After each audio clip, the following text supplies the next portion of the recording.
Hello and welcome to Quiet Hours, a place where the world slows down and mysterious stories fill the silence of the night. Before we begin, make sure you're comfortable and ready to relax. And if you enjoy these relaxing horror stories, don't forget to like the video and subscribe. Now, let the quiet take over and the story begin. I think there might be a spirit in our condo, or maybe it's attached to me or my mom. My parents separated a few months ago, and my mom and I moved into this nice waterfront condo. It's part of a small community, not a big complex, and it's been a huge adjustment after a few rough years. There have been a lot of emotions in our family, and moving here felt like a fresh start. Not long after we settled in, we got an Australian Shepherd puppy named Tinkerbell, or Tink for short. Tink is playful, extremely loving, and usually quiet. She's picky about who she trusts, but once she does, she's very attached. Recently, though, I've noticed that while I'm playing with her, she'll often stop and stare at a corner of the room or glance up at the ceiling, where there's clearly nothing there. The first time I noticed it, my fiancé and I were sitting on the couch watching TV with Tink on his lap. She was paying attention to us, then suddenly fixated on a corner of the living room. Even when we tried to get her attention back, she kept staring at the corner for a couple of minutes. She'd glance up at the ceiling, tilting her head as if following something invisible, like a fly, but there wasn't anything there. Another night, we were watching a movie on the couch, and Tink was lying on the end closest to the dining room and kitchen. She put her paws on the armrest, looking intently into the kitchen.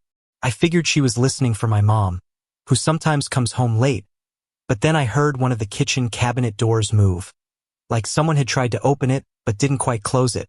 After a few minutes, I worked up the courage to check the kitchen. I opened all the cabinets, thinking maybe something had shifted and bumped the door, but everything was in place. Another time, I was upstairs in the hallway, playing fetch and tug-of-war with Tink. We were having a lot of fun until, in the middle of a game, she just dropped her toy and stared at the ceiling. Her gaze moved from the ceiling down the wall and finally settled on a spot near where I was sitting. Felt a little eerie, so I scooted over a bit with a laugh. Tink then shook it off and kept playing, and I thought that if it was a spirit, it just wanted to be part of the fun. When I'm working at my desk in my room, Tink will often come in to say hi and get some attention. Once, after greeting me, she turned her focus to a spot on the ceiling right above me. She stayed like that for a few moments, staring, then eventually lost interest and left. On a different day, I was eating breakfast alone at the dining table. Tink usually does her own thing, but that morning, she lay down across the room, staring at me like she was studying me. I thought maybe she wanted a treat, but then her gaze drifted up to the chandelier, down the wall beside me, and finally back to me. She even got up, stretched her neck, and lifted a paw as if she were trying to understand what she was seeing. Then she relaxed and wandered off. I can't help but wonder if the spirit is a resident of the condos, a guardian spirit, or maybe a spirit connected to me or my mom. I haven't lost any close friends, and the only family members I've lost are great-grandparents and a grandfather who passed when I was younger, though we weren't especially close. When I was 9, I had a strange encounter with a spirit, but that one was more active. It would make noise and open doors. This spirit seems different, peaceful, quiet, just curious. In our old house, my dad's dog never reacted to anything unusual. She was a hyper dog with a short attention span, so I doubt she'd care much about a spirit even if there was one. But I realized that maybe there was something in that house, too, because I had a marble unicorn on my jewelry box that would mysteriously rotate every other day, facing the opposite direction. The unicorn was heavy and would have tipped over if I'd bumped the dresser, so I don't know how it could turn on its own. My mom doesn't seem as fascinated by spirits as I am, though she's open-minded about the possibility. I once told her about the ghost encounter I'd had when I was 9, and she shared an experience of her own. She said that in one of our old houses, she'd sometimes feel like someone was standing over her while she slept, peering down at her. She also felt a breeze pass by her bed occasionally, like someone moving quickly, though no one was there. I'm both curious and cautious about spirits. I'd love to understand more about them, but don't want it to interfere with my life or attract anything negative. I'm not psychic, and I don't claim to see spirits. Mostly, I sense them through tink or notice things that seem just a little too unusual. Now that I'm 22 and have shared these experiences with my fiancé, I finally feel safe enough to admit that I'm not crazy. The strange events started when I was a child, but only recently have I begun piecing them all together. One of my earliest memories involves a frisbee I found as a kid. I toss it deep into a storm drain, only to find it back on my street near our house, no matter how many times I threw it away. Then, there was my first truly frightening experience. I remember the closet door handle moving up and down on its own. I checked the whole house and found my siblings in another room, nowhere near the closet, so I tried to brush it off as my imagination. But that wasn't the end of it. Lights would flicker, and I often felt a strange presence in the room. When I'd play outside in the cul-de-sac, I'd hear my name being called, only to find my mom asleep when I went inside to check. When I turned 17, I began drinking heavily and, for a while, stopped noticing the strange things around me. But when I met my fiancé and we moved in together, he began experiencing the presence too. One night, he woke up gasping, feeling like something was choking him, and he frequently sensed it watching him. He'd wake me up at night, asking why I was whispering in his ear, but I hadn't been speaking at all. Having gotten used to it myself, I barely noticed the odd occurrences until he pointed them out. Now, we've moved back in with my mom, into the house where I grew up, and the strange activity has intensified. The garage, which is attached to the kitchen with a door connecting the two, has become an unsettling place. Twice in one day, we heard things toppling over in there. My fiancé swore he saw something moving inside, like an animal, but nothing was there when he checked. Later, the garage light turned off on its own while he was in the kitchen, only to turn back on again moments later. One night, after hours of trying to fall asleep, I told him I felt an odd presence in the room. He immediately agreed, exclaiming, "Oh my God, me too." We both started hearing small noises beside the bed, like a plastic bag crumpling and a light tapping. He even heard whispering, though I didn't hear that. But each time I tried to drift off, I'd hear what sounded like distant, eerie screaming. At some point, we heard the dog whining outside the door, so my fiancé went to let him in.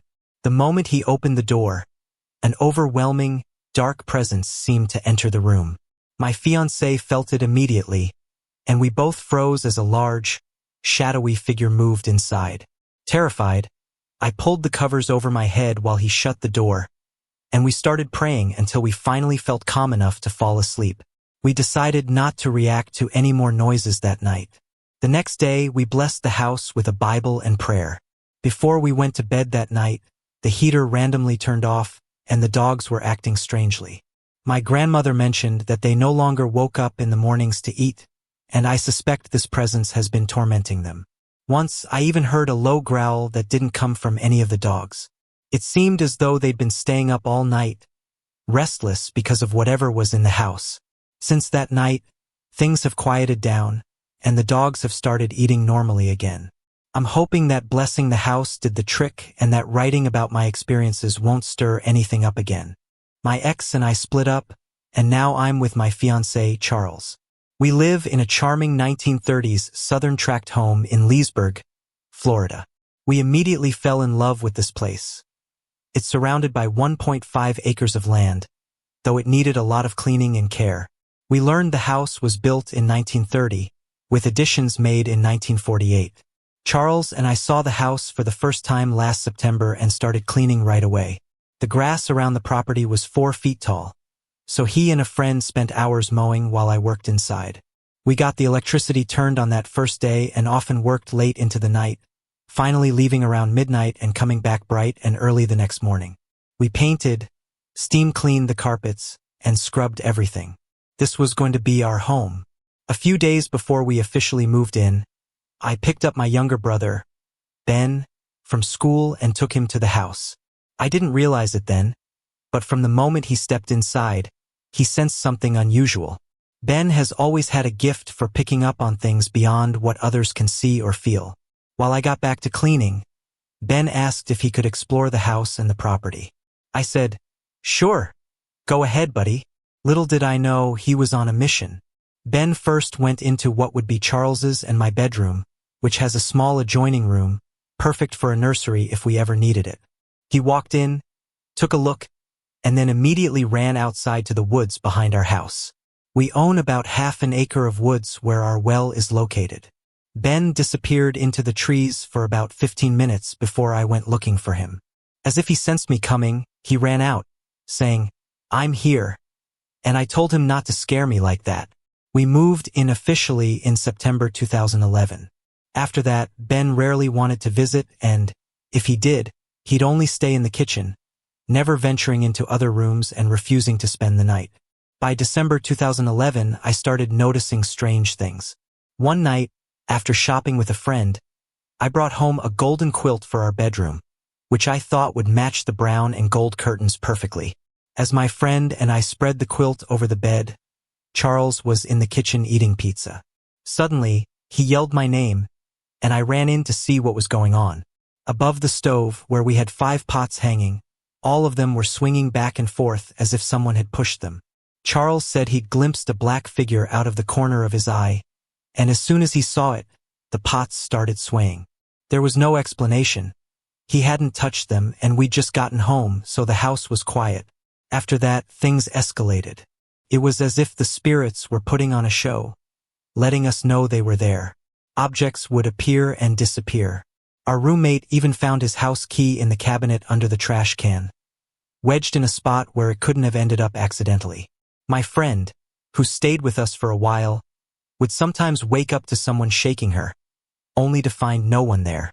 We also got a German Shepherd, Boomer, who slept in the small room off our bedroom. He'd often bark, whine, and cry at night, and one morning I noticed a large scratch on his nose. One evening, I brought Ben over to see if he could help us figure out what was going on. On the drive over, ghosts and spirits hadn't come up in conversation, but out of the blue, Ben said, "I can see it now." "See what?" I asked. "The girl." "What girl?" "The girl that lives in your woods," he replied, explaining that she seemed to be about his age. "Is she mean?" I asked. "No," he said, "but she wants to go home, but she can't." "Why not?" I asked. "Because he won't let her. If she goes home, then they can all go to heaven." "He?" I asked. "Who's he?" "He's the mean man, the evil one," Ben said, his voice serious. "I don't think he was ever alive. I think he works for the devil." "So, a demon?" "I guess you could say that," Ben replied, then added, "It's the girl, her mother, and her father. They're trapped here." As we drove, Ben began describing his first time visiting the house. He said, "The first time I walked in, I saw the father kneeling at the fireplace, like he was trying to start a fire to warm up the place. Then, as I walked to the back door, I saw the mother in the kitchen, cooking at the stove. I asked where he'd seen the little girl. "In your bedroom," he said quietly. But she was already dead. When we arrived at the house, I took Ben into the bedroom to see if he could sense anything. He leaned against the wall, looking up toward the far corner of the room. Suddenly, it was like he left his body. His eyes rolled back, his cheeks went pale, and he seemed completely absent. After a few minutes, he shook his head, looked at me and said, "I got what you wanted." Back in the kitchen, he wrote down what he'd seen. He described the father starting a fire in the living room while the mother cooked, and their daughter playing in the guest room with her dolls. Suddenly, the little girl screamed. Her parents ran toward the bedroom, but they were frozen in shock as they saw her being dragged across the floor by an unseen force, all the way to the bedroom that would later be ours. The bedroom door slammed shut, locking them out. Desperate, the father ran outside to try breaking a window, but none would open. When he finally returned to the bedroom door, it unlocked and opened, revealing nothing unusual, except that their daughter was gone. She had been dragged into what is now the nursery room, and though she had no injuries, she was dead. Ben told me that the parents were trapped, unable to leave, because they couldn't abandon their daughter. He said that the demon had gone dormant for years but was woken up by our presence in the house. I realized that my friend and I had used a Ouija board after moving in, and I wondered if that had stirred things up. Later, We asked a friend's mom, who's experienced with spirits, to cleanse the house. She used sage and prayer, and that same night, I brought Ben back to see if he sensed anything. He told me he felt nothing, not even the demon. Our friend's mom had managed to reunite the girl with her parents, allowing them to pass on. After the cleansing, the house smelled overwhelmingly floral, almost as if we were surrounded by flowers. A few days later, I noticed something unsettling. Above Boomer's cage was a scratched image on the wall. A face, twisted and demonic. I touched it, and it felt rough, like it had been carved into the wall. It hadn't been there when we moved in because I'd painted the walls myself. Occasionally, the house will fill with strange smells. A musty odor one day, the scent of roses the next, or even the aroma of a meal being prepared when no one is cooking. Before we cleansed the house, I'd once lifted a burner cover on the stove and found scorch marks, even though no one had used it. It feels like we've lifted some of the weight in the house, but there are still reminders of what was here, and perhaps what still lingers in the shadows. One night over the summer, I stayed at a friend's house. For weeks, we'd been joking about summoning a demon, but this time, one friend actually brought the items we'd need to perform a ritual. There were 4 of us that night, each with our own reason for going through with it. Harry was skeptical about demons and wanted proof they didn't exist. Chris was a Christian who saw it as a way to reassure his faith. I'd recently lost my faith and was curious, skeptical, but strangely drawn in. Will just came along for the experience. Everything I'm about to tell you is true, and I haven't added or embellished any details. I want to share this story because, from my experience, things like this can be far scarier and more concrete than they seem, and I'd like to warn anyone thinking about summoning a demon. It was around 2 or 3 in the morning. I had drawn the sigil of the demon we intended to summon. A sigil is a symbol linked to a specific demon, and this one was for a supposed friendly demon known to watch over thunderstorms. We placed the sigil on the floor of my friend's empty garage, then sat in a circle around it. We lit a black candle and a stick of incense. Harry sat directly across from me, and Chris and Will were to my left. We recited a prayer we'd found, hoping it would bring the demon forth. At first, it felt calm, even welcoming. The incense smoke drifted softly, as if it were inviting us in.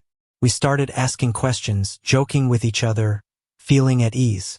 But then I glanced over at Chris, who was sitting to my left. His eyes were closed, and he was rocking back and forth slightly. He looked pale and nauseous, and I began to feel worried. Then, without warning, he slumped to the floor, unconscious. The atmosphere shifted. Harry and I exchanged a look, both unnerved, but Harry, determined, challenged the demon out loud. We sat in tense silence for a few minutes. Then Chris slowly came to, insisting he had no memory of passing out. We decided to continue, though the energy in the room felt charged and uneasy. I kept my eyes on Harry, but soon I started to feel lightheaded, as if I were slipping away. I felt a powerful, angry force drawing me further from reality, but I was too far gone to even warn my friends. My body started to tremble, and as I locked eyes with Harry, I suddenly felt an overwhelming surge of rage. Without warning, I let out a strange, growling scream and lunged at him, reaching for his neck. Fortunately, Harry pulled back in time. I fell forward, crashing into the incense burner and landing on the floor, where I lay, shaking and crying. We all bolted from the garage, running outside without a word. Everything felt surreal, dreamlike, even sinister. It was as if we'd crossed into some twisted, carnival-like version of reality. For a while, none of us spoke, each trying to process what had just happened. Then, Harry pointed out something terrifying. We hadn't dismissed the demon, and the candle was still lit. Gathering every ounce of courage, we went back inside and forced ourselves into the garage.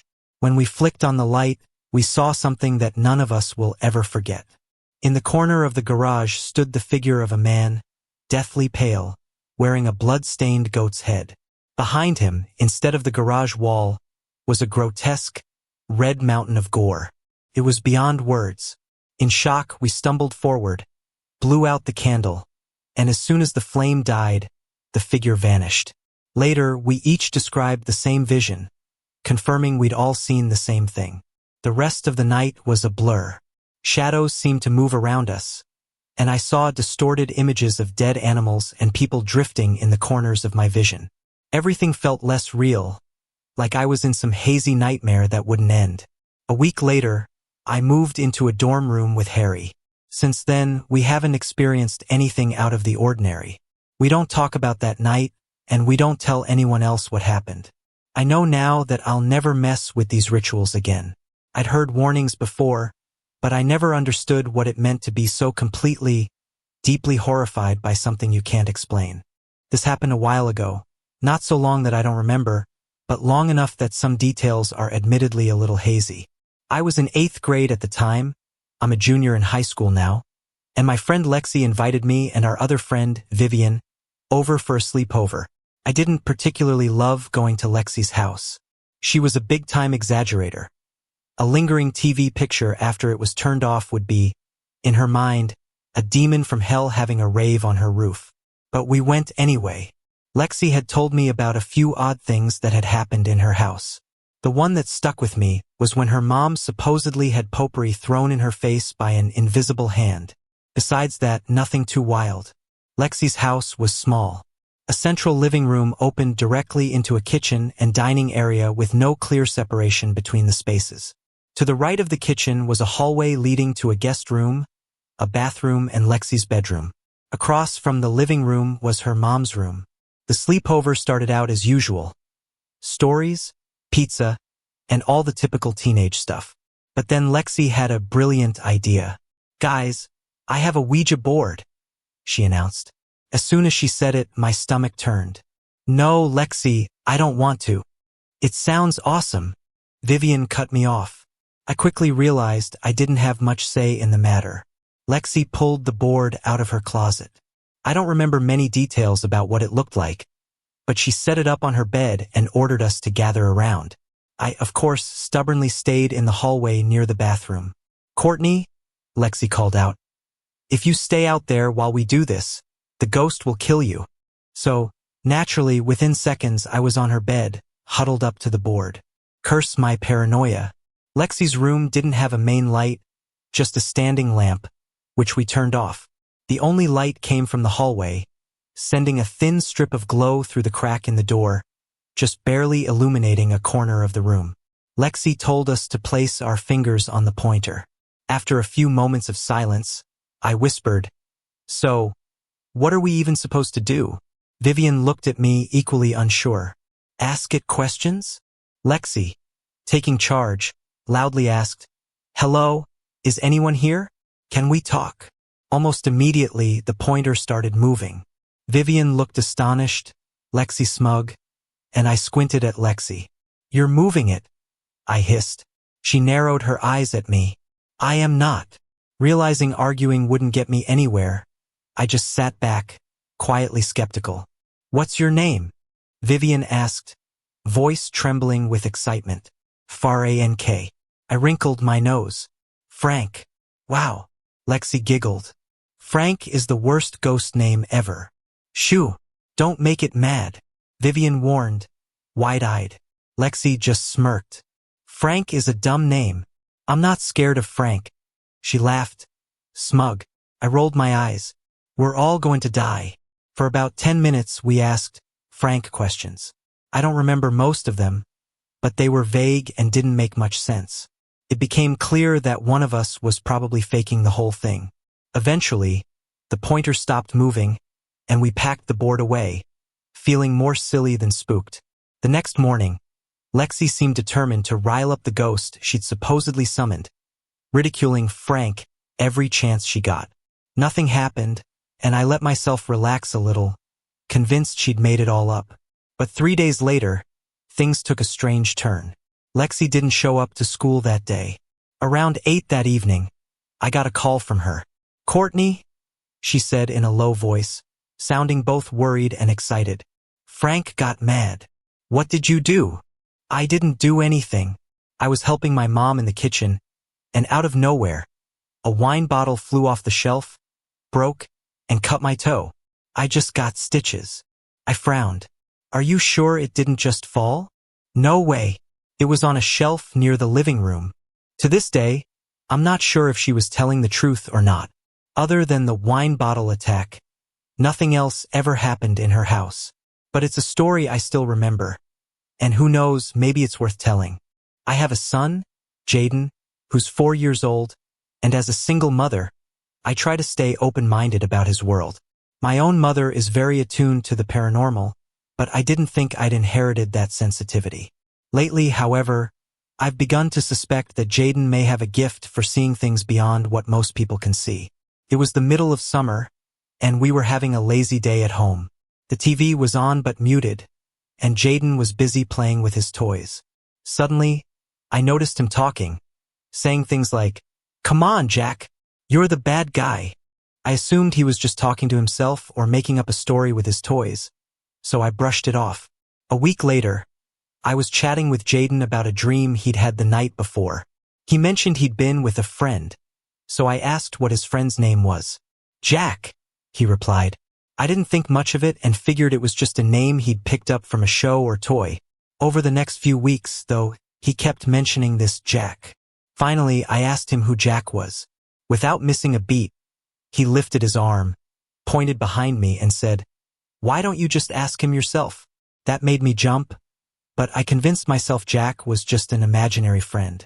The next day, a friend of mine, Tess, came over for lunch. We were chatting when Jaden walked in, clearly in conversation with someone. Tess asked him who he was talking to, and he replied, "Jack." I asked Tess if her daughter, Alicia, had ever had an imaginary friend. Tess told me she hadn't, but that her sister's son once had an imaginary friend she thought might have been a spirit. That set me on edge about this Jack. About a week later, I heard Jaden shouting from his room. Alarmed, I grabbed a knife and ran upstairs, thinking there was an intruder. I found his room in total chaos. Toys, blocks, books, clothes, all scattered around. Jaden sat in the middle of it all, looking upset. I asked him why he'd made such a mess, but he stayed silent.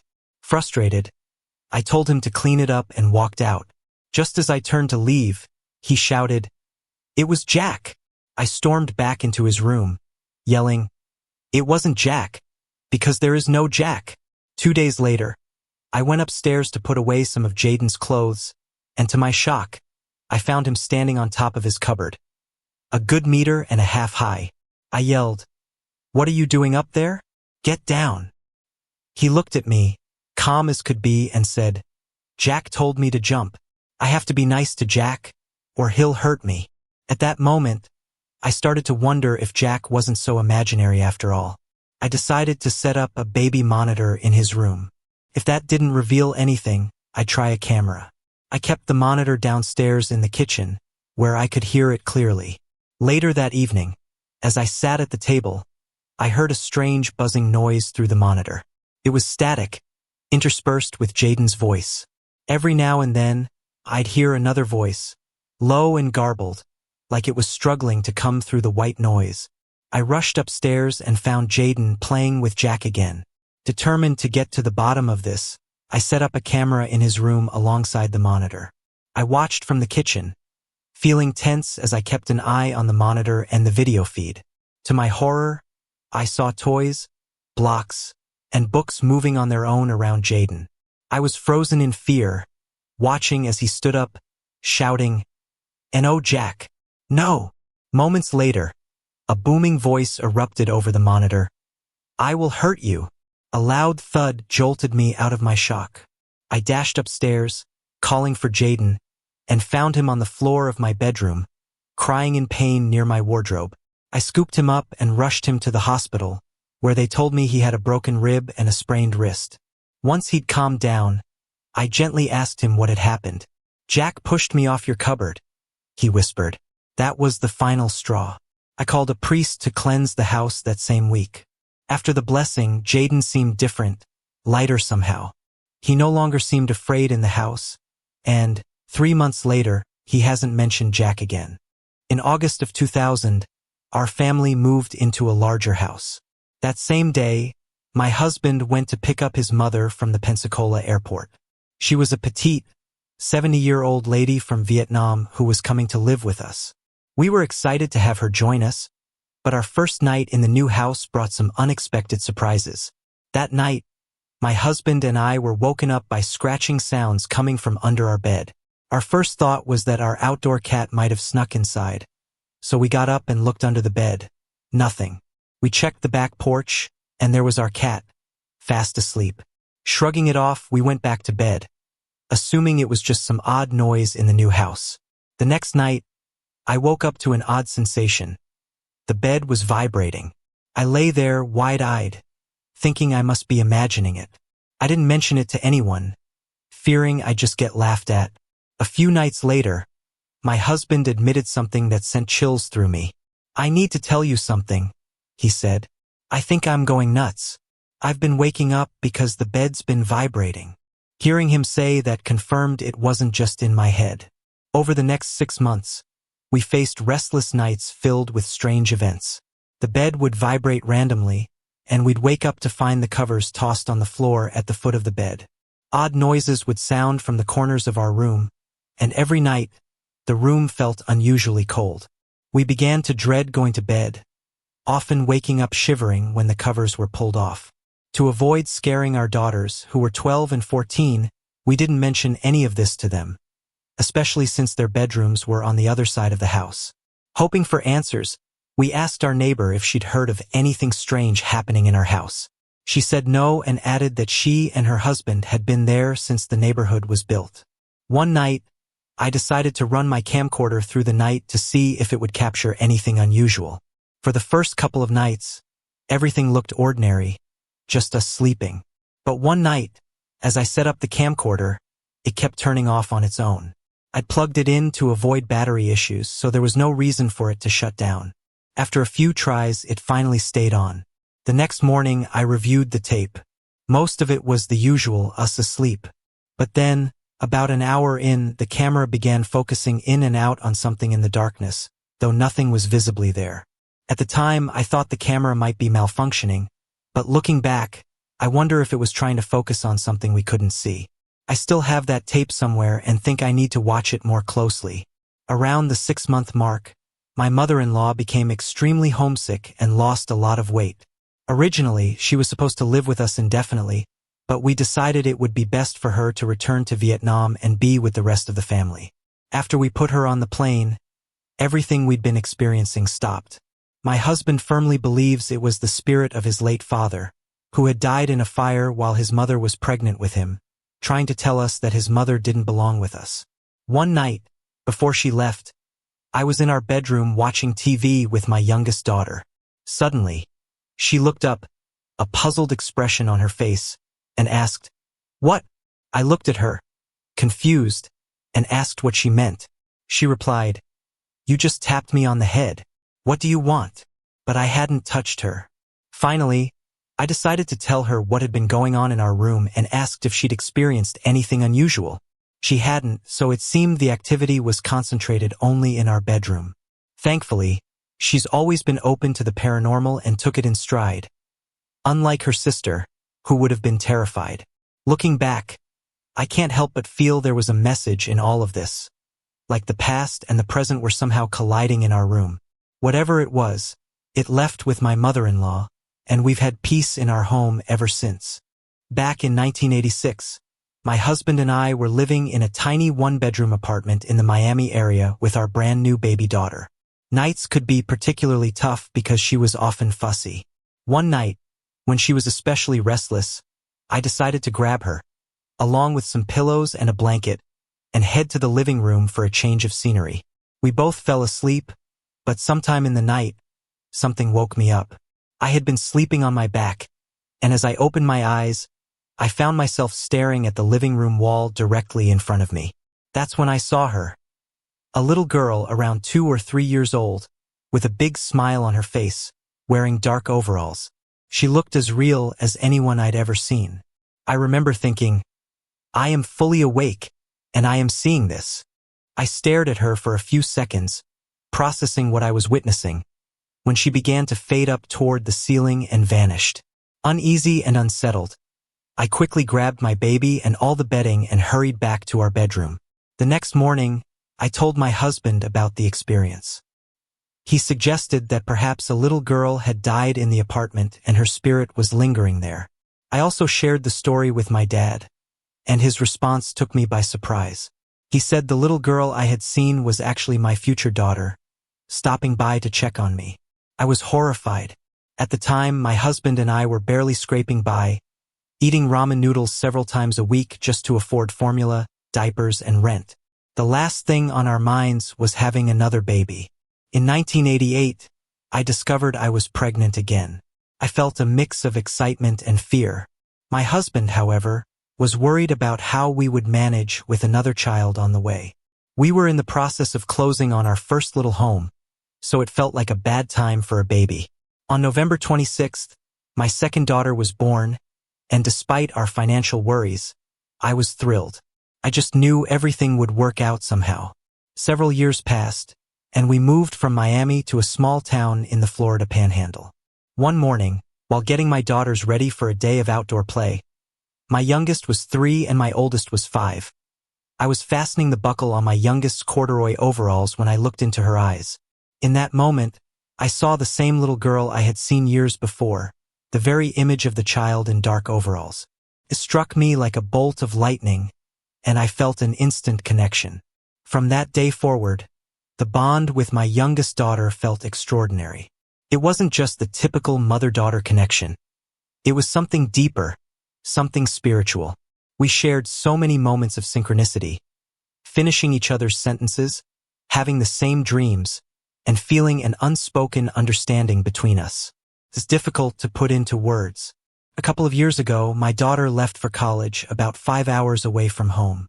One day, my husband was in the kitchen while I was in the bedroom watching TV when I heard him call out my daughter's name, asking if she was hungry. A few minutes later, he walked into the bedroom, wide-eyed. "You're not going to believe this," he said. I asked Kimmy if she was hungry, and I heard her say no. She was still 5 hours away at the time. About a year later, I was sweeping the floors, and as I walked past the front door, I heard her voice say, "Hi, Mom." It unnerved me because she was still away at college. Just this past week, I got a call from her. She told me that her boyfriend was in the shower early that morning when he heard her yell out his name. He turned off the water and rushed into the bedroom, only to find her still sound asleep in bed. I'm not sure what to make of all these experiences, but one thing I do know is that my daughter is incredibly special. She is my angel. Sorry to interrupt. If you're enjoying the story, let me know in the comments and tell me where you're watching from. Don't forget to like and subscribe for more. A few months ago, my parents found a rental house just a few minutes from our apartment. I was thrilled about the move. We hadn't lived in a house for over 12 years, and I was more than ready to leave that apartment. Things there had always been unsettling. Objects moving on their own, doors opening and closing, doorknobs wiggling. It was just creepy. I hoped moving to a new place would mean an end to all the strange occurrences. For the first few weeks, it seemed my wish had come true. I was wrong.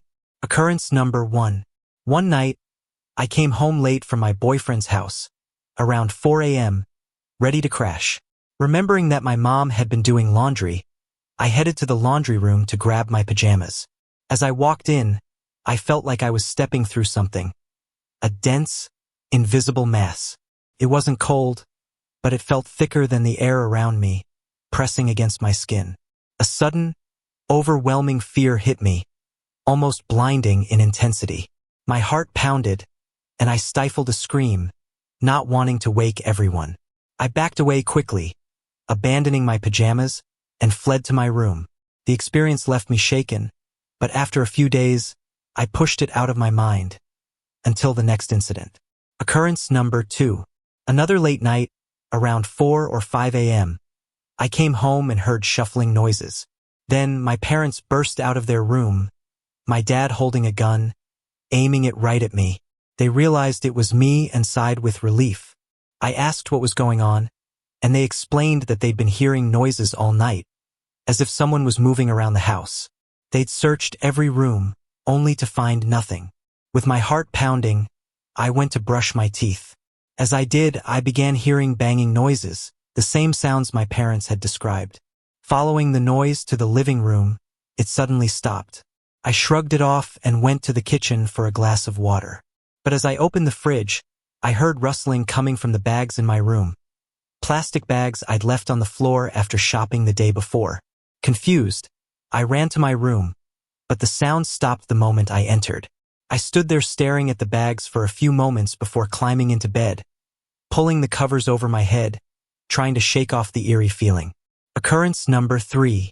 This next experience wasn't mine but my mother's and cousins'. One evening after work, I found my mom awake on the couch watching TV. Usually, she falls asleep early, so this was unusual. We started chatting and the topic turned to the paranormal. She told me that earlier, while she and my cousin were watching TV, they'd both suddenly looked up at the kitchen at the same time and saw a man standing there. As soon as they noticed him, he ducked down behind the kitchen island and vanished from sight. Thinking it was my dad playing a prank, my mom called out his name, expecting him to jump up laughing. But when he didn't respond, she went into the kitchen. It was empty. She searched the dining room and then the bedroom, only to find my dad half asleep, watching TV. She asked if he had been trying to scare them, but he swore he hadn't left the room. She dropped it, but the memory lingered with her, and now with me as I prepared for another uneasy night of sleep. Occurrence number 4. A few days later, my parents, brother, and cousin left to take my grandmother to the airport in Miami. I stayed behind, not fond of the city's traffic or the giant rats I'd seen there once. Around 10 in the morning, feeling hungry, I walked into the kitchen. I tend to look at my feet as I walk, so I didn't notice anything unusual until I was already in the room.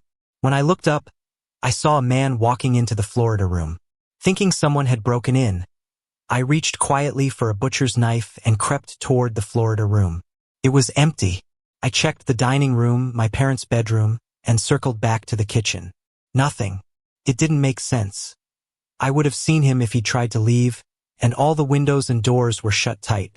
Realization hit me. I'd just seen the same figure my mom and cousin had described. My heart raced as I retreated to my room. Once there, loud banging started on the wall shared with the living room, shaking everything I had hanging on it. I ran to the living room, but the noise stopped as soon as I entered. Determined not to let anything scare me out of my own home, I decided to sit in the living room and watch TV. But just minutes later, the coat closet door began rattling violently. Each time I tried to stop it, it would start up again. In a surge of courage, I shouted, "Stop!" and kicked the door, then immediately bolted to my room. My bravery short-lived. I dressed quickly and left the house, not returning until the next day. Now, I'm left wondering if we should ask the landlord about the house's history. Would he think we're crazy? Or is there something he's not telling us? When I was a small child, I often saw my grandmother, even after she passed away. Those experiences left me with a deep fear of being alone and an even worse fear of the dark. Over the years, those fears faded, and I hadn't felt unsettled in 3 or 4 years. But that all changed on July 16th of this year. After moving to Florida, I quickly became close friends with a woman named Leslie. She's about 40 years older than me and manages a rundown motel on the outskirts of town. From time to time, my husband, Joe, and I help her with odd jobs around the place. We'd grown close to her, and there's little we wouldn't do for her. So when she called one day, asking for our help, we didn't hesitate. Leslie explained that a young man had checked into room 106 the day before but wasn't answering the door. I thought nothing of it at first, assuming he'd just left without returning the key. I headed off to work, only for Joe to call me a few hours later, telling me the young man had ended his life in that room. I felt a pang of sadness for him and his family, but I'd never met him, and I'm not a very emotional person. A few days later, after the police had cleared the scene, Leslie needed someone to clean the room. She couldn't stand the idea of doing it herself and couldn't afford the high fees of a crime scene cleaning crew. Reluctantly, she asked Joe and me if we would take on the task. I'm not one for seeing things like that, but Joe had recently been laid off and we could use the money. She was offering $200, so we agreed, thinking it would be a quick and easy job. I had no idea how wrong I was. The morning we arrived, there was a heavy, sorrowful feeling in the air. Leslie gave me one last chance to back out, but a deal's a deal, and I pushed forward. Approaching room 106, an overwhelming urge to turn back nearly stopped me. I felt chills running through me, and tears welled up, but I forced myself inside. It only took us 3 hours to clean the room, but the impact of that experience would stay with me far longer. A few days later, I was at home, browsing the internet, when I suddenly felt as though someone was watching me. I got up, checked every curtain in the house, making sure no one could see me, but the feeling persisted. Then, just as I was about to sit back down, I heard someone faintly call my name, Bibbly, stuttering the first letter. I was alone, and our only neighbor was gone for the day. The voice left me so uneasy that I left the house. That night, the feeling returned, but much stronger. My small pug, just 6 months old, began growling, a rare sound from him. I looked up and saw a smoky shadow standing behind the glass doors leading into the bathroom. I tried to dismiss it, telling myself I was imagining things. Then, a strong scent of vanilla cigars filled the room. I hate the smell of cigars, so I knew no one in the house could be smoking. The smell seemed to come from the bathroom area, but after a while, it faded, and I managed to fall asleep. For the next few days, small disturbances continued. A TV turning off and on, items moving around, muffled voices from empty rooms. Once, I even felt a light touch on my head while washing my face. I tried to brush it all off, but the constant feeling of being watched grew unbearable. Old fears began to resurface, and I couldn't stand being alone in the house. I kept every light on, but even that wasn't enough to feel safe. Joe began worrying, wondering if I was imagining things, but I knew these experiences were real. The most unsettling incident happened just today. Joe and I were sitting on the couch watching TV. Our rocking chair, just behind us, started moving. I assumed the cat had gotten into the chair and went to get her out, only to find it empty. Then, as we turned back toward the couch, the bedroom door flew open, fast and hard, as though someone had flung it. We stood there, shocked, when suddenly, the washing machine next to the bathroom door unplugged itself and moved 5 feet across the floor, turning around to face us. Joe quickly pushed it back, shut the door, and we left the house in a hurry. We've only lived here for 4 months, and while I felt an unease after we lost a baby soon after moving in, there hadn't been any ghostly activities, at least not until we cleaned room 106. Now I have daymars of a man repeating, "I didn't mean to do that. I didn't mean it."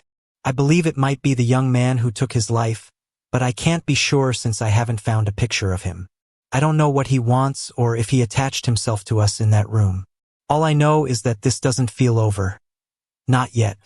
My encounter happened in early February of 1985, in the swampy farmlands outside of Homestead, Florida. My father used to call the area the East Glade, though others knew it as the Double Canals. It's a large, flat stretch of land, 5 by 8 miles wide, where farmers grow corn and potatoes during the winter. The fields are broken up by grids of drainage ditches and 2 large canals, which give the area its name. My buddy and I had been fishing along the smaller ditches, near the line where the fields met the swamp. It was late afternoon, cold for southern Florida, and we expected the temperature to drop even further after sunset. About an hour and a half before sundown, I noticed a figure approaching from the swamp, maybe 3/4 of a mile down the road. My friend was around a corner, out of sight, so I was alone near the car. The figure was moving slowly, and though I couldn't see many details, I could tell it was a person. I kept one eye on it while I fished. After about 30 minutes, I could see that it was a woman. As she drew closer, I noticed she was barefoot and wearing nothing but a long pink t-shirt with a teddy bear on it, the kind young girls sleep in. When she was finally close enough to speak, I could tell she'd been out there a while. Her hair, a mousy brown, looked damp and tangled, and her skin had a slight grayish tint. Yet, she didn't seem lost or frightened. She looked at me with a blank expression and asked, "Do you have a cigarette?" I told her I didn't, and she just stared at me, as though she was expecting something. I asked her what she was doing out there, and she replied, "I've been swimming with the alligators." Her voice was flat, and when I asked who had left her there, she simply said, "They left me here."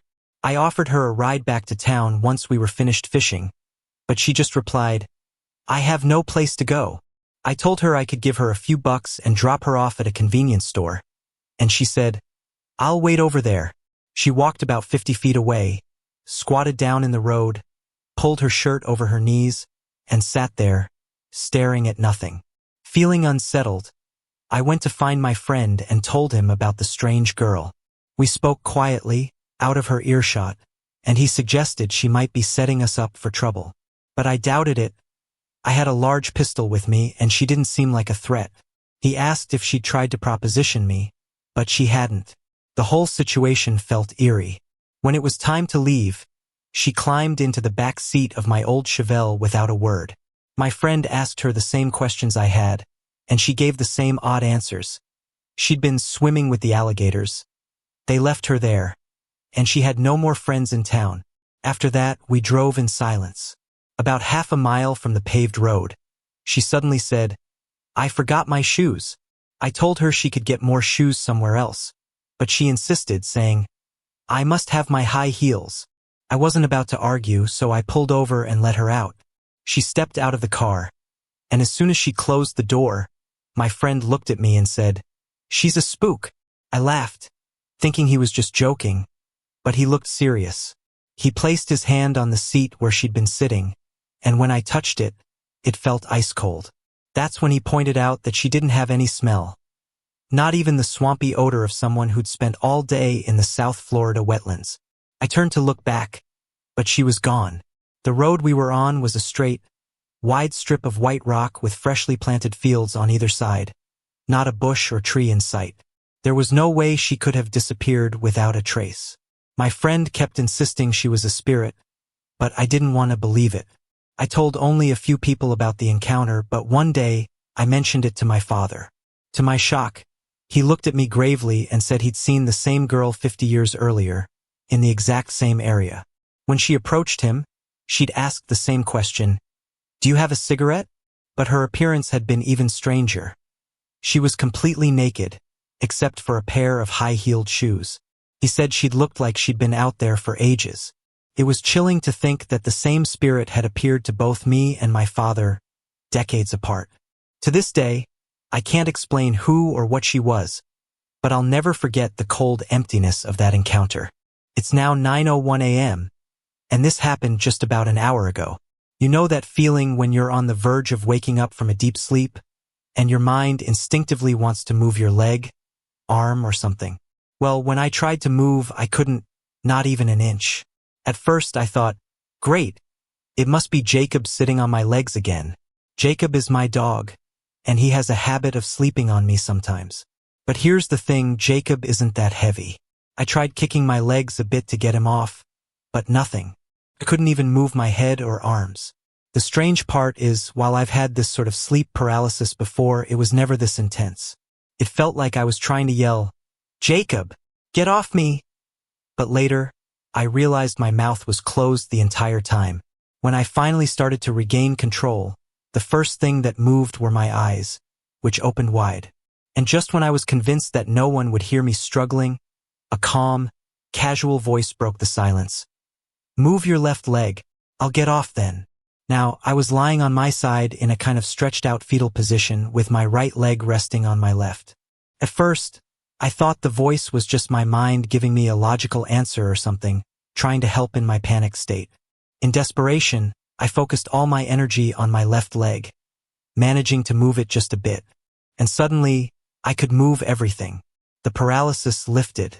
I threw off the covers, expecting to find Jacob lying on me, but there was nothing. In fact, Jacob wasn't even in the room. He'd never been there at all. Sometimes, he does sleep on me, but this time, it had been something entirely different. I decided to share this experience because I feel like there might be a reason for it, and I'm curious about what you all think it could mean. Here are a few things I've been wondering about. 1. Diet and detoxing. Recently, I decided to become a fruitarian, and I've read that this kind of diet can flush out toxins and start restoring health. Could this cleanse be attracting other things, spiritual or otherwise, that somehow want to disrupt it? I've also started going back to church, so maybe that's part of it. 2. Vision and spirits. When I was younger, I used to catch flashes of spirits or supernatural things occasionally. But as I got older and started wearing glasses, those experiences pretty much stopped. Now, with my new diet, my eyesight has improved enough that I don't need my glasses as much. Could it be that as my eyesight gets better, I'm able to see more, including spirits? 3. Location and concerns. I'm currently staying at my godmother's house, not my own, and both she and her husband are Protestant Christians, like me. I'm concerned about their well-being. Whatever sat on me, if it was a spirit or something darker, could it affect them too? Do things like demons or incubi haunt specific people, or can they attach themselves to a place? My name is Katerina. In 1996, my husband and I bought a little beach house in Florida. It was meant to be our peaceful retreat, but from the very first night, something felt off. That night, our daughter came running out of her room, terrified. She said a man had been standing by her bed after floating through her wall from the living room. My husband and I were skeptics. We didn't believe in ghosts, so we chalked it up to our daughter's imagination and thought maybe she was just nervous about her first night in a new house. I sat with her until she fell asleep, and we hoped that would be the end of it. As the months passed, more things happened that were harder to ignore. Objects moved on their own. Lights, televisions, and ceiling fans turned on and off without explanation. My husband and I would hear voices calling our names, doors slamming, footsteps moving around the house and even up in the attic. When we had guests over, they sometimes saw a man walking through the house, mistaking him for my husband, until he vanished in front of them. Some friends and family were so spooked they never came back. Curious, I went to speak with my neighbors, hoping to get some background on the area. That's when I found out that several other houses on the street experienced similar disturbances. The neighbors mentioned it was a known cluster haunting, a term I'd never heard before, but one that began to make a strange sort of sense. These events happened well before ghost hunting shows were popular. For a while, I started questioning my own sanity. Then one evening, I happened to watch a show called Ghost Hunters. I was amazed when I saw them capturing EVP recordings and watching what seemed to be spirits moving through places like the St. Augustine Lighthouse. Months later, our local news station aired a story about Dustin Perry from Ghost Hunters International conducting an investigation at that very lighthouse, only a half hour from us. My husband and I decided to drive over and see if we could meet him. When we arrived, the investigation was winding down, and Dustin was resting on the lighthouse keeper's porch. We spoke for a few minutes, and he suggested we contact a paranormal investigation team to examine our house. Taking his advice, we connected with a group called Cape Paranormal Incorporated, out of Orlando. The Cape Paranormal team was very professional and experienced. During the investigation, they had numerous personal encounters and captured dozens of EVPs, many of which were incredibly clear. They recorded strange clicks, papers rustling, items moving, and loud knocking sounds. Their final conclusion: our house was definitely haunted. I was both terrified and deeply unsettled. The idea of sharing our home with spirits, something I hadn't even believed in, shook me to my core. This challenged everything I thought I knew, including my beliefs rooted in religion. My first impulse was to have the house blessed or cleansed by an ordained minister. However, the paranormal investigators advised us that everyone in the household needed to be on board with that decision. My family felt differently.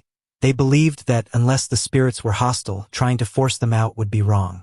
So, I decided to take a wait-and-see approach and leave the spirits alone, as long as they didn't become aggressive. About a year later, a paranormal TV show filmed an episode in our house. Each investigation seemed to stir up the activity. Lights and televisions would flicker on and off. Objects in my art studio fell over for no reason. A glass-framed picture flew across the room, crashing on the floor. Doors would slam, doorknobs rattled, and disembodied voices could be heard.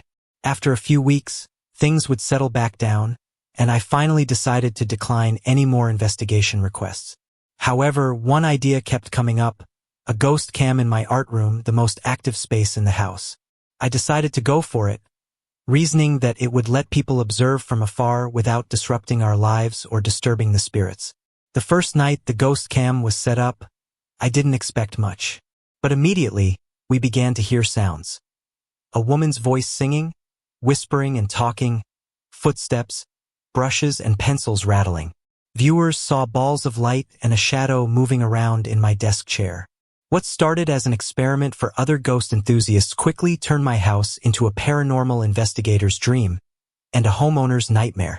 One experienced investigator who worked on a well-known paranormal TV show listened to the audio captured on the webcam. He told me he had heard something he called sounds beyond silence, a phenomenon where the veil between life and death is so thin that one can hear conversations from the other side. He said he had only encountered it once before, in a notoriously haunted location. I wouldn't doubt that you have many active spirits in your home, he told me. Some people warn me that my house could be dangerous. Others say the spirits are human, maybe even playful, but ultimately harmless. This is the only home I've ever owned, and I don't plan to leave it. So, I live with my unseen housemates, finding a delicate balance between respecting their presence and hoping they'll respect ours. Sorry to interrupt. If you're enjoying the story, let me know in the comments and tell me where you're watching from. Don't forget to like and subscribe for more. I'm 20 years old, a college student at UF in Gainesville. I've never believed in ghosts or paranormal spirits, and this is the first time I'm writing about these experiences, mostly because I've always worried people would think I was crazy. But lately, things have been escalating, and I feel like I have to get it out, even if it's anonymously. This all began when I was around 4 or 5, back when I lived with my mother in St. Petersburg, Florida, on a lake. My mom, a single mother at 20, was always busy with work. I have this clear memory of her pushing me on the swing we'd set up under a tree. She was on the phone and had to go inside for a moment. As she left, I turned around, and there, under our neighbor's tree, were 2 red eyes staring back at me from the darkness. The sunlight seemed to stop before it reached the ground under the tree. It was just 2 red eyes in complete blackness. Naturally, I freaked out and ran inside to tell my mom. She blamed it on the scary movies I'd been watching, brushing it off as my imagination. And that was enough to calm me down for a while. But as time went on, things got stranger. One night, I woke up and saw a figure standing in my doorway. I froze, and without a second thought, I pulled the covers over my head, staying like that until morning. Eventually, things settled down, and I managed to forget about it. Until one night, I remember waking up and rolling over, only to find something lying in bed beside me. I felt a strange tingling sensation up and down my spine. Paralysis, almost, though I was completely awake. I couldn't explain it, so I kept it to myself, not wanting to sound ridiculous. But it was real, and I can still feel the unease when I think about it. As I grew older, we moved, but the feeling of being watched seemed to follow me. I'd be going about my day, heading to the kitchen, and suddenly feel an intense tingling sensation, like a wave over my body. One night close to midnight, while I was in the shower, I heard this blood-curdling scream. A sound so horrific, it seemed like someone was being murdered. I jumped out, dripping wet, and rushed to check on my parents, only to find them sound asleep. I have no explanation for what I heard, but I remember it vividly. Things have only intensified. Cabinet doors will fly open in front of me, and sometimes my food is thrown to the ground as if knocked over by an invisible hand. I'll feel wisps of cold air on my neck or back, even when the AC and fans are off. And the strangest part of it all is that I'm not religious. I don't understand why something like this would follow me or target me. The reason I'm writing this now is because of something that happened just a few hours ago. My parents had gone out to get groceries, and I was in the garage having a cigarette. I heard a car pull up in the driveway. I listened as the engine cut off and the car door opened and shut. But as soon as the door closed, I felt that familiar tingling sensation, and I heard a whisper in my ear. I couldn't make out what it said, but it was definitely there, like it was calling to me.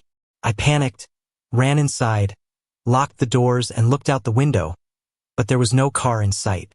This wasn't the first recent incident. Just 2 weeks ago, I was standing in the living room, talking to my grandfather, when out of the corner of my eye, I saw what looked like a ball rolling across the doorway. Thinking my grandpa was playing a trick on me, I went to look for it. But there was no ball, no toys at all, out of place. About 4 years ago, my grandmother, who had raised me for 15 years, passed away. It was a huge loss for me. She was the only woman I truly looked up to. Just a couple of months before she passed, she showed me a picture of herself as a preteen. She looked beautiful, standing in the yard where she grew up, her long, curly blonde hair styled with a little bump on top, and she was wearing a white dress with ruffled sleeves, something that would almost look like a nightgown today. Her smile was soft and close, like she was looking right at someone she trusted. After she passed, my mother took custody of me and my sisters. It was a big change, but we were happy to be with her again. Eventually, though, financial issues meant we couldn't stay in the house, so my mom's best friend, Audrey, offered to let us live with her. Her daughter, Marina, was best friends with my younger sister, and we were excited to move in together. A few months before we moved, Marina invited my sister and me over to spend the night. That night, Marina told us about a man who had lived in their house before they moved in. According to her, he had died there. My sister and I shared a nervous look, but we figured Marina was just trying to freak us out. But as the night went on, she kept bringing up the man who used to live there. I finally asked her how she knew so much about him. That's when things started to get really creepy. Marina explained that the man had carved his name into the light post outside, which I later saw myself. Then she told us that her brothers actually saw the man walking around the house and would sometimes even throw things at him. As she was explaining this, her younger brother Sean was in the kitchen. Suddenly, we heard him shout, "Stop messing with me!" My sister, Marina, and I ran in to see what was going on. We found Sean gripping a little plastic toddler chair, hurling it toward the kitchen table. Then Audrey came out of her room, and I asked her, "This is a joke, right? You're just trying to scare us." But Audrey shook her head. She explained that what Sean was yelling at was real. She said that several spirits linger around the house, but only the kids could see them. She shared an experience of her own. One night, while her husband was giving a tattoo in the other room, she had gone to bed, lights off, door shut, and was settled under her blankets. She heard the door open and shut, so she assumed her husband had finished. She called out, "Good, you're done. Now we can sleep." Then she felt someone sit on the bed beside her and heard what sounded like boots being kicked off. This struck her as odd since her husband didn't wear boots. When she turned on the lights, she saw a print on the bed, as if someone was sitting there, but there was no one in the room. She immediately called her husband, who confirmed he hadn't entered the room. That's when she realized her house had paranormal activity. A week or so later, Audrey called a psychic, who confirmed that the house had several spirits and warned that this probably wouldn't be her last encounter. The psychic taught Audrey how to sage the house to help keep the spirits at peace. A few months later, my family moved in. It was January 1st, and our close friend, Anthony, came over to help out. After a big dinner, Anthony and I were in the kitchen cleaning up. I was at the sink washing dishes when, out of the corner of my eye, I saw a girl standing outside, between two trees. She looked like she was in her early teens and wore a white dress, much like the one my grandmother had worn in the photo she showed me months before she passed away. She even had the same gentle smile, but something about it felt off. The feeling I got wasn't comforting. It sent chills down my spine. I immediately looked down and put my hands over my eyes, trying to make sense of what I had just seen. After a moment, I slowly looked up, but the girl was gone. Anthony was staring at me like I'd lost my mind and asked what on earth I was doing. I told him what I'd seen, but he didn't believe me. I begged him to go outside and check around the trees and the yard. He did, but he didn't find anything. Things have always seemed a little different for me. Looking back, I realize I've experienced unusual things for as long as I can remember, though I never understood why.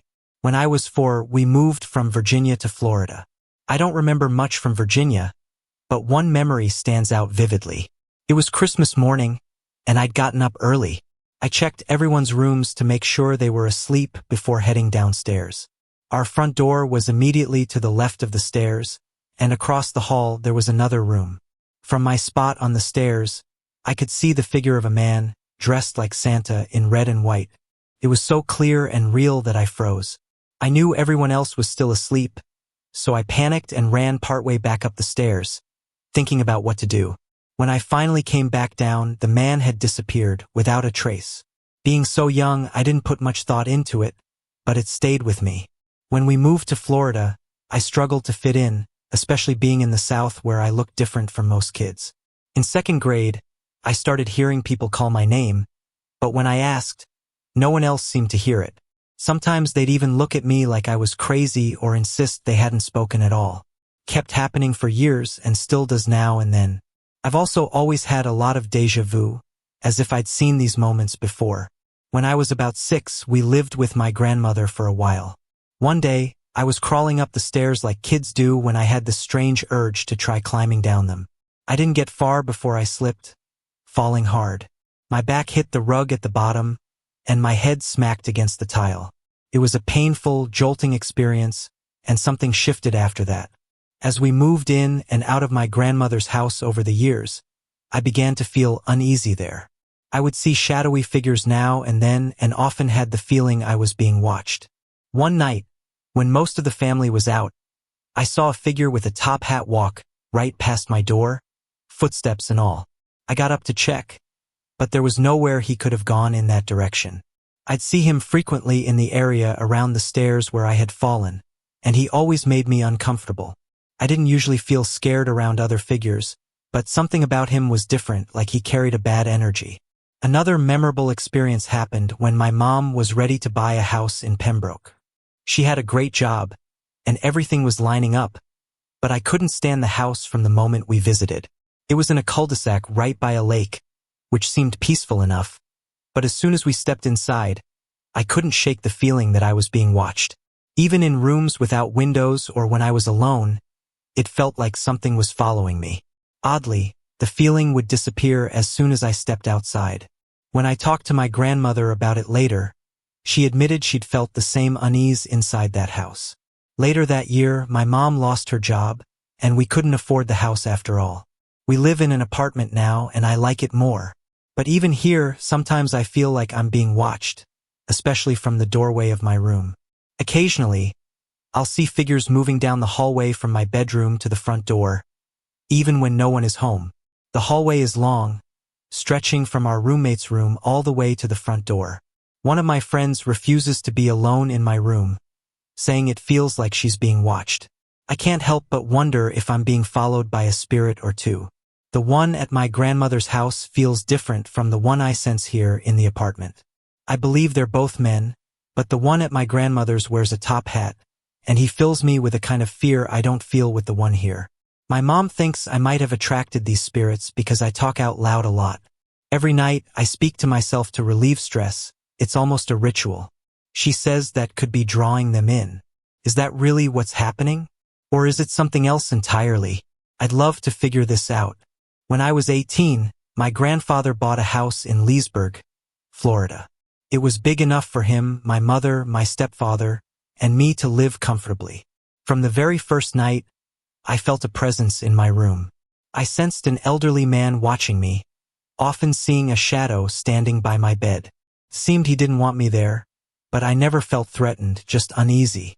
Later, I learned that the previous owner's husband had passed away in that very room after a long illness. At 21, after a falling out with my stepfather, I moved out. 5 years later, I returned to my parents' home after leaving a rough relationship. They welcomed me back and set me up in my old room, and initially, I was happy to be home. But the house felt different, darker. Strange things began happening at night. It started small, but the experiences gradually intensified. One of the first incidents I remember was lying in bed, trying to sleep, when I felt a few strands of hair being pulled out of my ponytail and laid over my face. Startled, I brushed them away and checked to see if they were caught on something, but they weren't. As I lay back down, it happened again and again until I finally whispered, "Stop it." A couple of weeks later, I was in bed again, drifting off to sleep, when I felt something grab my left foot. A hard, deliberate grip as if trying to pull me out of bed. I was so shaken that I ended up sleeping on the couch in the family room.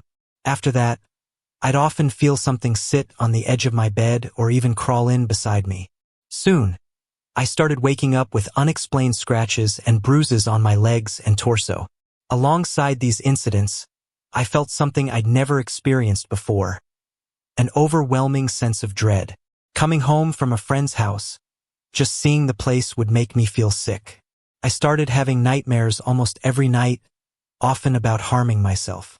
Between the grabbing, the scratches, and hearing whispers I couldn't understand, it became impossible to feel safe in my own room.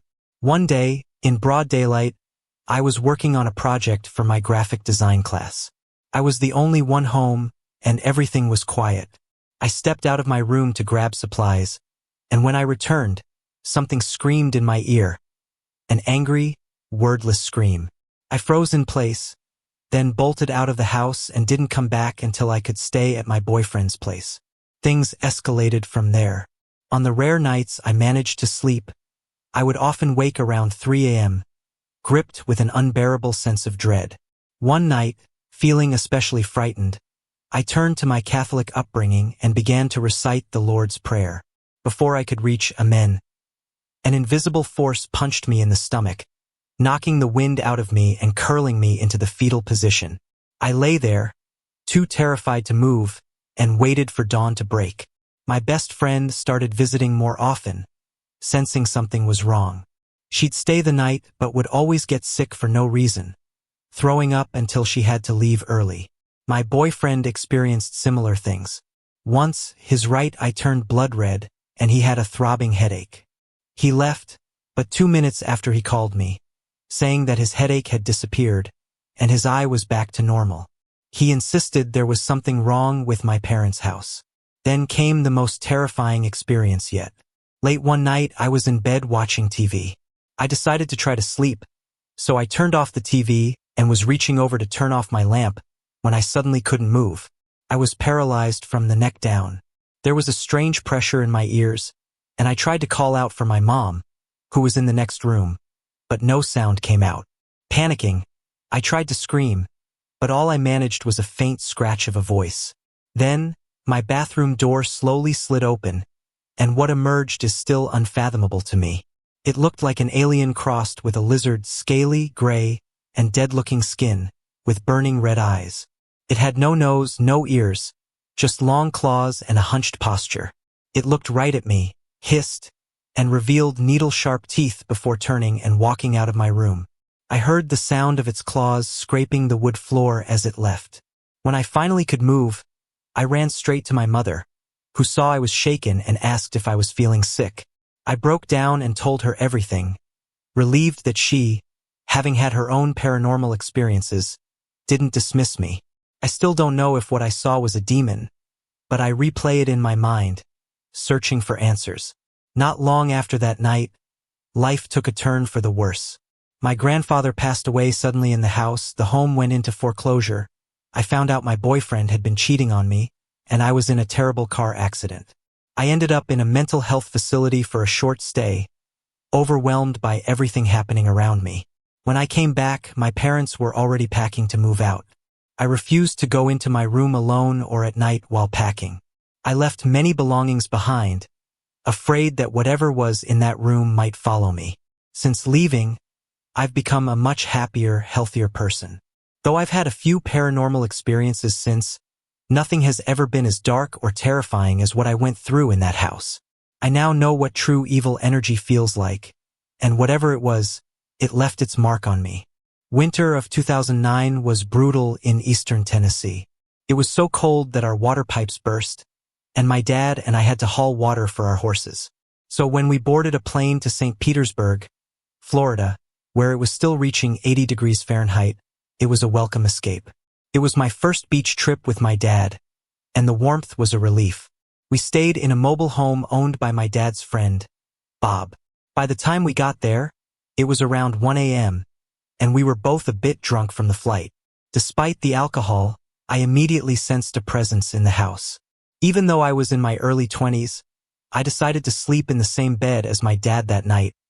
I just couldn't shake the feeling that something was off in the home. My dad, ever the skeptic, laughed it off, but he admitted he, too, felt an unusual presence. A few hours later, I heard him exclaim my name. "What are you doing?" He turned on the light and looked at me, confused. I was still on my side of the bed, half asleep, and had no idea what he was talking about. He explained that something had pressed down on his knees while he lay on his back, as though a weight had suddenly hyperextended them, waking him up in pain. The closet was on his side of the bed, and he guessed that maybe some residual energy was moving around. He knew Bob's dad had passed away in that home and thought it could have been a lingering presence, just a spirit going through the motions. The next day, Dad took a shower in the master bathroom, and afterward we went out to eat with Bob and some friends. That night, when we returned, we were surprised to see a large shampoo bottle from the shower now sitting on the bathroom counter. Dad was positive he had left it in the shower, and I knew for sure it hadn't been on the counter earlier. I watched as he put the shampoo bottle back in the shower. That night, I slept on the couch while Dad stayed in the master bedroom. I barely slept at all, feeling watched, though Dad joked the next morning that he slept well, claiming that his knees hadn't been sat upon because he switched to the other side of the bed. But once again, the shampoo bottle had moved back to the counter by morning. One afternoon, we decided to nap on the couches in the living room, making sure to lock the doors beforehand since it wasn't the best neighborhood. But a few hours later, we woke to find the front door wide open, a chilling realization given the neighborhood. We couldn't imagine anyone picking the lock without waking us up. Feeling uneasy, I spoke to the presence, explaining that we respected him and his space but asking him not to make us vulnerable like that again. Later, Bob and his mother stopped by, and we shared our experiences. Bob brushed it off, but his mother stayed silent. While she was there, the mobile home felt more peaceful. I tried to mentally convey to the spirit that we were invited guests in the home and that Bob's mother had brought cupcakes for us as a gesture of welcome. I even suggested, mentally, that his wife would be back soon to keep the peace in his home. The rest of our stay was relatively uneventful. The shampoo bottle continued to move from the shower to the counter in the master bathroom each night, but nothing more happened. I felt that whatever presence lingered, there was a mix of residual energy and a sense of protection. When we visited Florida again the next winter, we learned the trailer had been condemned, so that year we stayed in a mansion instead. Of course, Dad and I didn't mind the upgrade, and without a spirit to watch over us, we slept much better. My name is Taylor. I'm 17 and I live in Florida. I've been having sleep paralysis dreams regularly for the past year and a half, sometimes as often as 10 times in a week. Usually, I'll wake up in my room, but as soon as I fall back asleep, I'm pulled right back into the same dream. I've gotten used to them by now, and I even find myself experimenting with what I can and can't do. When these dreams first started, I'd just lie there, looking around my room, unable to move. At times I couldn't breathe, but that hasn't happened in a while. I moved to Florida from Georgia about a year ago. Just a few months before moving, I had a sleep paralysis dream that seemed ordinary at first. I was in my room, the lights were on, and everything looked normal. But then, I noticed a little girl sitting at my desk, using my art supplies as though she was drawing. She looked younger than my sister, with blonde hair and a focus on her drawing. I assumed it was my sister, though it felt strange. When I woke up, I checked my desk, but nothing had been touched, and all my papers were blank. A week or so after moving to Florida, I had another sleep paralysis dream, but this time the girl was standing right beside me, her small hand resting on my arm. I could clearly see her yellow dress with blue flowers, and she looked about 5 or 6. Then, the dream suddenly shifted, and I found myself outside, in a graveyard near a large tree. The girl was there at a distance. As I started walking toward her, I was abruptly transported closer. Now she was with 2 adults, a man and a woman, and they were holding a knife trying to hurt her. I could only watch. It was a terrible scene, and when I woke up, I felt shaken. I wanted to explore the graveyards around me, hoping to find the one from my dream, but without any way to get around, I couldn't investigate. Not long after, I had another dream where I felt an overwhelming urge to move but couldn't break free. I have a large mirror in my room, and with the lights on, I could see myself reflected in it. As I struggled to move, I shifted slightly and fell off the bed. In the mirror, I saw myself twisted in an unnatural way, bent in a way that didn't seem possible. My body moved without me, standing up and walking down the hallway as if controlled by something else. Everything went dark as I reached the living room, and I don't remember how I woke up. About 5 months ago, I saw a young boy standing at the end of my bed, just staring. He wore a yellow shirt, hands on his hips, but he didn't move or speak, and then I woke up.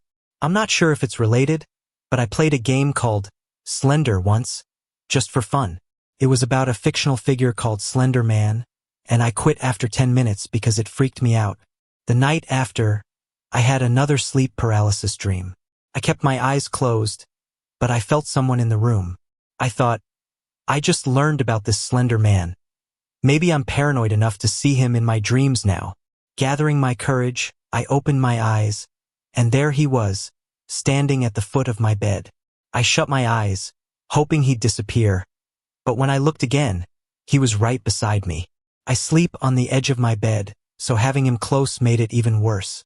When I opened my eyes a third time, he was kneeling, staring directly into my face. I could only stare back, frozen, until everything went dark and I woke up. This time, in an unusually slow way. Just a few days ago, I had a different kind of dream. It was a lucid dream that I couldn't control. I was in a dark forest, lit only by the moon. I saw Slender Man chasing me. I tried hiding behind a log, but he kept finding me. As I peeked over the log, I saw him walking by as though he didn't see me, but it felt like he was pretending. Then everything went dark, and I woke up. I haven't talked to anyone about these dreams. Not even my parents. I know sleep paralysis is just a dream, and from what I've read, people usually see dark figures, which isn't exactly what I'm experiencing. I've become pretty good at moving within these dreams, though I can't fully walk around. My room always looks exactly like it does when I'm awake, and the light is the same. Sometimes, I hear a strange growling sound, not quite like an animal, just an eerie, low growl. I'm not really looking for a way to stop these dreams. They're mysterious, and I'm curious about them, even though they're sometimes terrifying. It's like exploring a strange world that's both unsettling and fascinating, and I want to understand what might be triggering what I see.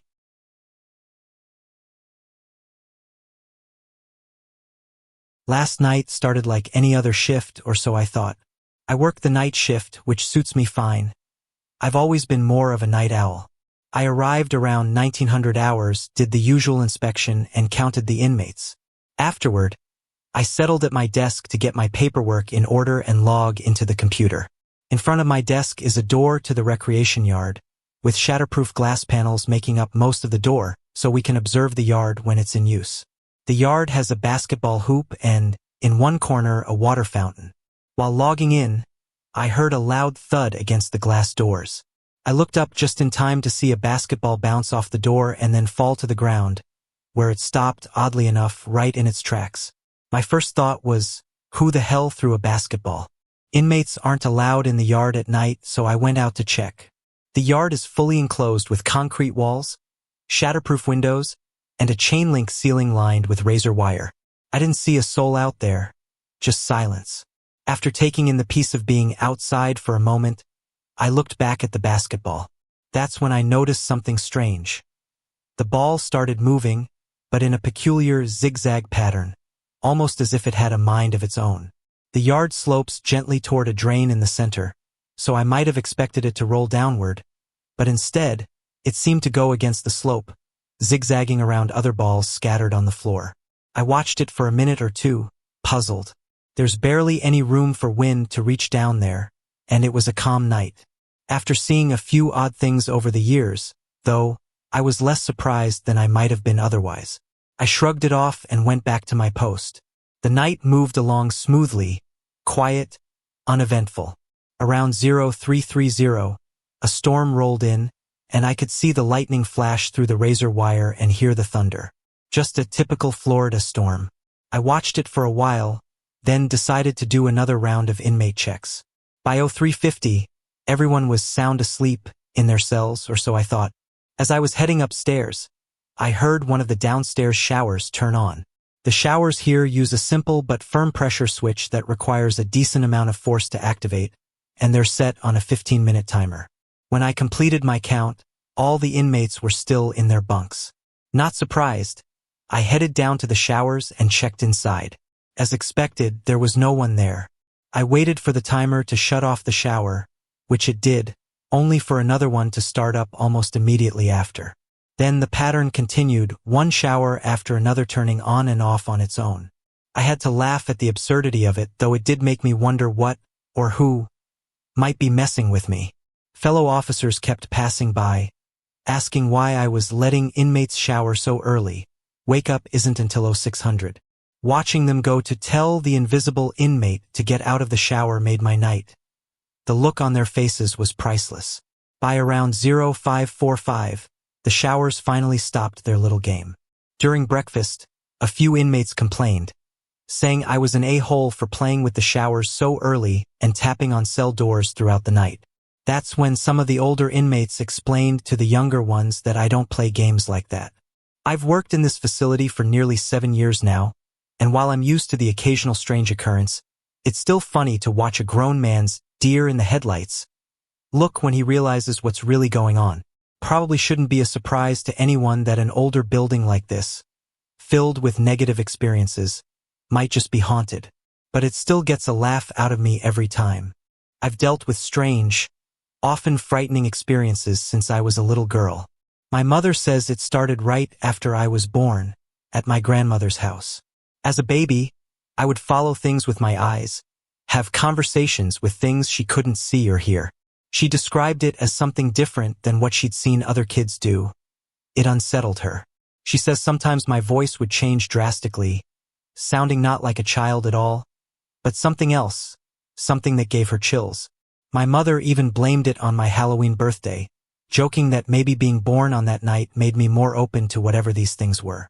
When she'd ask me about them, I'd just tell her, I can't tell you. They asked me not to. Things got worse when we moved out of my grandma's house and into what was meant to be a guest house. Down a dirt driveway with one house in front and ours in the back. That's when the nightmares began. I started feeling things grab me, seeing shadowy figures. My mother changed, too. She always looked scared, haunted by something she couldn't explain. I'd overhear her telling my dad about water dripping from the light sockets and the walls, sweating. He didn't believe her. Even had an electrician come out, but nothing was ever found. The strange occurrences only grew. I began hearing voices and unsettling sounds like plastic crinkling right next to my ear. My parents' relationship was strained under the pressure of constant arguments. My mom said her sister had warned her that dark entities would try to break up families, feeding off the negative energy they created. She even placed a Bible under my pillow once, and I remember how suddenly my night terrors stopped, as if they'd been held at bay. But that didn't stop everything. I'd still wake up to strange things, like pillows being pulled from under my head or blankets floating near my little sister's bed, her face frozen in terror. One night, my siblings and I were playing video games when I felt my ponytail lift into the air, as if someone was holding it. I told my sister to knock it off, but she just looked at me with wide eyes, saying, I'm way over here. My family watched, horrified, as my ponytail hung in the air before suddenly dropping. The activity continued. Locked doors would unlock themselves, cabinets would open, showers would turn on, and lights would flicker. Eventually, we moved into the front house, but the strange events continued, often centering around me. When I grew up, I moved to Florida, and for about 5 years things calmed down until we moved into our current home. Right away, I felt that familiar sense of being watched. I started seeing shadowy figures again and hearing voices. I did my best to ignore it. By then, I was used to it. But when my son was born, he soon began showing signs that he could see things too. At first, he'd sleep fine in his room, but as he got older, he became terrified of it, screaming and crying every night. I began to realize that his room was the same place I had seen shadow figures the most. One night, as we were getting ready for bed, he turned to the wall and casually said, "Well, hello," as though he were greeting someone. The lights were off, so there were no shadows that could explain it. Another time, he was watching TV and suddenly jumped up, staring at the ceiling. "Mama, what's that?" he asked, following something with his eyes as it moved from the ceiling to the hallway. "Oh, Mama, where'd it go?" he asked, confused when it disappeared. He often runs to me, frightened, saying, "Mama, it's scary. Mama, get it." When I ask him to show me, he'll point to a wall or the ceiling. At first, I thought he might be seeing a bug, but his reaction is different. I've started encouraging him to stand up to it, saying, "Tell it not to scare you," or "Tell Mr. Ghost to be nice." It's unsettling, and I can't help but feel frustrated that whatever this is might be bothering my son. I've had experiences like this in nearly every house we lived in, Michigan, Indiana, and now here in Florida. I'm afraid for my son because, even though I've learned to cope with these things, some experiences are unforgettable. While some encounters have been harmless, others have left lasting scars, and I can only hope he doesn't have to face the same things I did. My first encounter with something truly demonic happened when I was 13. It was a dark time in my life. My mother had abandoned me. My father had been out of the picture for years, and I was sent to live with an aunt and uncle I barely knew in Georgia, far from everything I had known in Florida. I felt lost, depressed, and deeply traumatized. One day, after crying myself to exhaustion, I found myself drifting between wakefulness and sleep. Suddenly, I heard a crackling, roaring sound, like a fuzzy radio or snowy TV. Then, I heard a man's voice whispering inside my head, though I couldn't make out any words. Fear washed over me, and I tried to open my eyes, to move, but I was paralyzed, stuck, unable to do anything but scream silently. Probably lasted only seconds, but it felt endless. When I finally broke free, I stayed awake, too scared to sleep, and kept the lights on every night after that. Thankfully, I never had that particular experience again. Years later, I returned to Florida, and by the time I was 18, I was living alone in a rough part of St. Petersburg. One night, as I slept, I woke to a voice in my head, clear and commanding, telling me to get up and open the back door. My cat was lying beside me, hissing, his fur standing on end. Confused, I got up and went to the door. Just as I opened it, a man was coming up the steps. He froze, startled, then turned and ran away. I watched him dash past the kitchen window and disappear into the street. For years, I convinced myself that maybe I was psychic, but I now believe that God sent an angel that night. Had I not obeyed that voice, I might not be here to tell this story. My next encounter came when I was 19, after moving back to Tampa. I was sick with tonsillitis and had just returned from the ER. Lying down, I drifted into a strange half-sleep. I could see my room, but everything appeared grainy, gray, like a static-filled TV screen.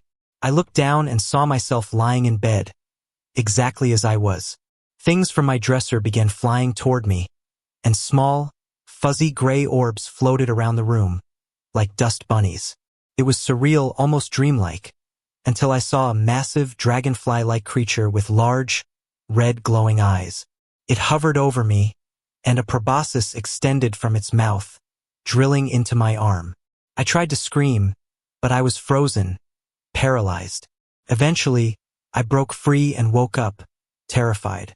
My boyfriend tried to comfort me, but I couldn't shake the fear. I later convinced myself it was a feverish hallucination, but I was wrong.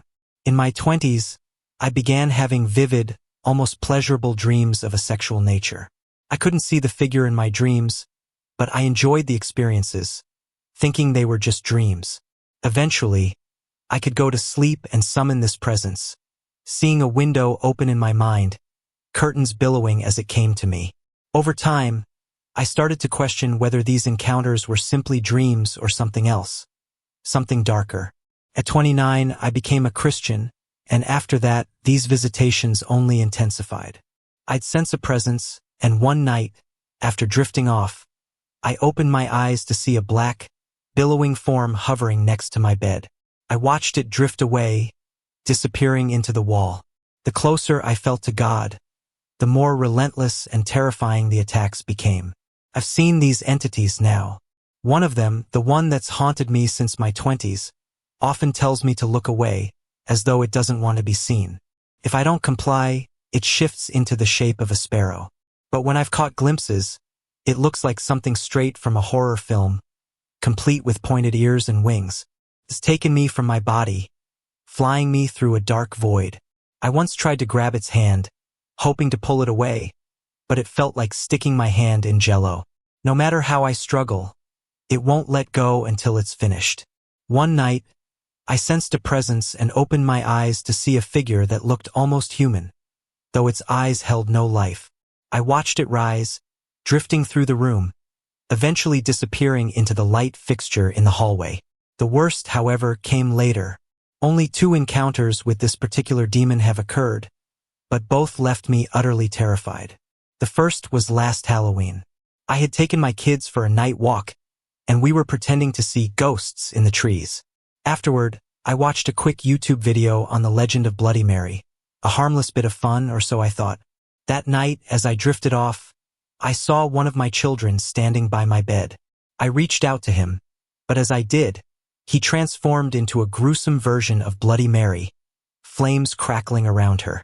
She snarled, leaning toward me with clawed hands. I was paralyzed, unable to scream or move. When I finally woke, I turned on every light in the room. The second encounter happened just last week. I had started watching Paranormal Activity but found it too boring to finish. I turned it off about halfway through and went to bed. Around 4 a.m., I woke when my fiancé got up to use the bathroom. I took a sip of water, lay back down, and suddenly felt a presence. I looked up to see what seemed to be my youngest son standing by the bed. I reached out, only to watch him shift into a hideous creature with blood dripping from its mouth, reaching out for my neck. Again, I was paralyzed, trapped in that horrifying moment. When I finally woke, I clung to my fiancé and told him what I'd seen. He, having experienced similar things, was calm, but I was still rattled. He then told me something chilling. He had seen the demon. It had entered the bedroom, appearing first as my oldest daughter. But when it turned to look at him, it grinned, its face distorted, before he'd ignored it and gone to the bathroom. He hadn't told me it was there. Later, I dreamed I was going to a church with a friend from work. We were walking arm in arm when she suddenly transformed into the same hideous demon. I woke, shaken, and clung to my fiancé. Minutes later, we both felt the room grow colder, the darkness around us seeming to thicken as the presence brushed past, leaving goosebumps in its wake. I can handle many things, but this demon instills a primal fear in me. It seems to exist solely to bring terror, and I realize now that I must be cautious about the doors I open, even by watching certain movies. Before becoming a Christian, I once encountered a family at an outdoor event. I felt something powerful around them, a presence I couldn't identify but respected deeply. After becoming a Christian, I once felt an intense, evil presence among a group of people at a park. They looked normal, laughing and talking, but the sense of malevolence was so strong that I broke out in a cold sweat. People tell me my ability to sense these things is a gift, but to me it feels like a burden, one I believe I inherited from my mother. My mother, too, suffered from demonic visitations, and it eventually drove her to insanity. She lived on psychiatric medication until she passed away. Only after her death did we discover her journals, full of stories about witch covens in the backyard and aliens attacking her in her sleep. People thought she was crazy, but I don't believe she was. I only wish I'd had the chance to talk to her about it before she died. About a year ago, in October, my best friend, threw a Halloween party. I didn't go. I was pretty mad at her at the time, but all of my close friends went. Let's call them J, C, and AR. They later shared what happened that night, though the details were fuzzy, and I could tell it had left them disturbed. Naturally, being the curious and maybe reckless teenagers we were, we decided to go back to the house. We went over to M's Nana's house, who lived right next door, and borrowed some bobby pins, preparing to break in for a closer look. The front door was locked, so we crept around to the back, where I volunteered to pick the lock. As I knelt down, working the pins in, I began to feel something strange. A sudden, intense nervousness that quickly morphed into outright terror. It wasn't excitement or even the usual fear of getting caught. It was a deep, primal fear that set my heart racing. Just as I heard the lock click open, Em stumbled backward off the porch, and C started having what I can only describe as a full-blown panic attack. Without saying a word, we all bolted, running toward the gate. As we fled, I heard someone calling out behind us, yelling either my name or Em's, saying, "Wait!" We didn't stop until we reached the end of the driveway, catching our breath. When we looked back at the house, our eyes were immediately drawn to a large window above the garage. M, C, and I all saw the same thing. A shadowy figure standing in the window with deep red eyes staring right at us. Now, here's where things get stranger. C is an empath, meaning she can sense and feel emotions on a powerful, almost psychic level. As we walked down the dead-end street toward a small ditch, C suddenly collapsed in the middle of the road and began to sob uncontrollably. We had no idea what to do. She just sat there, crying her heart out, and nothing we said or did could console her. After a few minutes, she finally stopped, her face pale, hands trembling.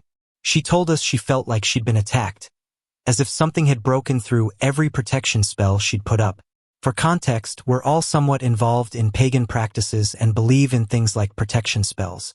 But whatever was in that house, it had broken through all her barriers, and there was nothing she could do to stop it.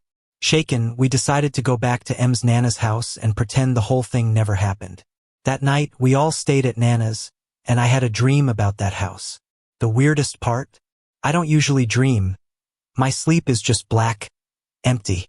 But that night, I dreamed about the house's interior. I had never seen it before, but the next day, when I described it to Em, she confirmed every detail. She'd been inside years ago when she was friends with the little girl who used to live there, and I had described it perfectly. A few weeks later, we all agreed to stay at Em's again, including Jay's little sister. Before we got there, C, M, AR, and I had said protection prayers around the house, hoping to keep anything dark out. But about an hour after we arrived, Jay's sister suddenly started crying, insisting, "Mommy's outside, and she wants us to come talk to her." Knowing it couldn't be her mom, we tried to comfort her, telling her, "No, we're not going outside, and that's not your mom." 10 minutes later, there was a knock at the door. Jay opened it, despite our protests, but no one was there. The air grew thick and heavy, the room becoming tense. Everyone was on edge. Everyone, that is, except me. Strangely, I felt completely calm, like nothing could harm me. I didn't realize it then, but I'd later come to understand this calm was anything but safe.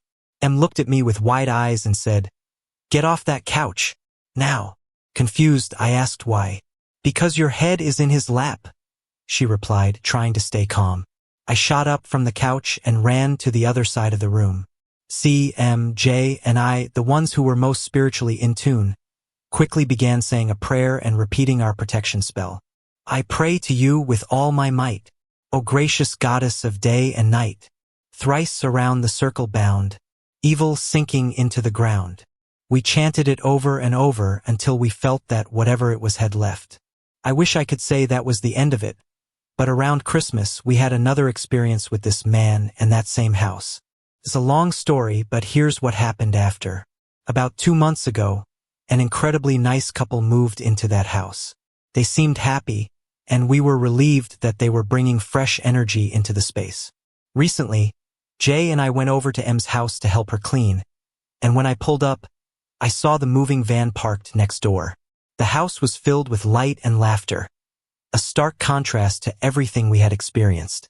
Still, I can't shake the feeling that whatever was lurking there is simply lying low. When I was around 10 or 11, we had a dog who would sometimes stop and stare intently at something in my room. Whenever she did this, the room would suddenly feel cold, and a few times, she'd even put her tail between her legs and bolt out of the room. It struck me as strange, but I didn't dwell on it at the time. Then one night, my brother and I were jolted awake because we both thought we'd heard our dad telling us to get up. We shared a room with bunk beds, so I looked down at him, and he asked, "Did Dad just tell us to get up?" Before I could respond, our TV turned on by itself. I told him to turn it off, and as soon as he moved to do so, it clicked off on its own. The remote was sitting on top of the TV, which was about 4 feet away from him. When we checked on our parents, we found them both sound asleep. Things like that happened every now and then, but nothing that made me think too much about it until recently. About a year ago, at the funeral of my great-grandparents, I reconnected with a cousin I hadn't seen since she was born. Our birthdays are only 14 years and 4 days apart, and we ended up celebrating them together that year. Although we'd barely known each other, from the very first day we felt an inexplicably close bond, as if we'd always been family. It was unusual for me. I'm not naturally close to anyone, not even my parents, siblings, or friends. Even getting close to my wife took time. But with my cousin, the connection just seemed to happen. A few months after we'd started talking, she confided in me about strange experiences that she couldn't explain. Every time we were together, I sensed that something was weighing on her. When I asked, she seemed reluctant to share, but one night she started telling me about events that had been happening for years. When she was 5, she began feeling haunted, as if an unseen presence was targeting her. She described being pushed, grabbed, tripped, having her hair pulled, and even hearing a voice, though it was always too faint to understand. Occasionally, she'd stay with us to get away from the stress at home. One night while she was visiting, she suddenly went quiet mid-conversation. When I asked what was wrong, she just shook her head. The next morning, I noticed a red mark on her neck. She didn't know where it came from, but a few days later, she finally told me about her experiences with feeling haunted. Not long after, my wife had an unsettling experience the night we took my cousin back home. Around 3 a.m., our 1-year-old daughter woke up crying, so my wife went to check on her. She thought she heard a voice in the nursery and found our daughter standing in her crib, looking around, as if someone had been there with her.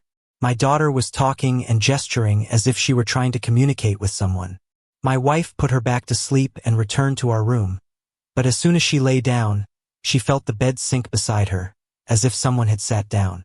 We have a Tempur-Pedic mattress that shows imprints, so she thought it was our 4-year-old son. But when she looked, no one was there, though there was a clear imprint in the foam next to her. She got up, checked on our son, who was sound asleep in his room, and when she returned, the imprint was still there, slowly fading away. Then, just today, my cousin messaged me saying she'd woken up with scratches on her thigh and hip. Concerned, I drove over to her house, inspected her room, and found nothing that could have caused it while she was sleeping. She showed me the scratches. They were high up on her inner thigh and on her hip, as if someone had grabbed her from behind. The marks looked as though someone had tried to pull her toward them. After researching, I found that her experiences matched the descriptions of an incubus, though I'm skeptical by nature. Still, I'm at a loss for explanations and am seeking answers, hoping someone else might understand. My wife, also a skeptic, isn't easily frightened, yet even she has been unsettled by recent events. Throughout my 37 years, I've had many sightings and strange encounters. Each one has stayed with me, and as much as I've tried to rationalize them, some remain unexplainable. When I was 15, my family and I lived in a duplex in Lake Worth, Florida. One night, I woke up with the distinct feeling that something was staring at me. I've come to know this feeling well. It's an unmistakable sense of presence.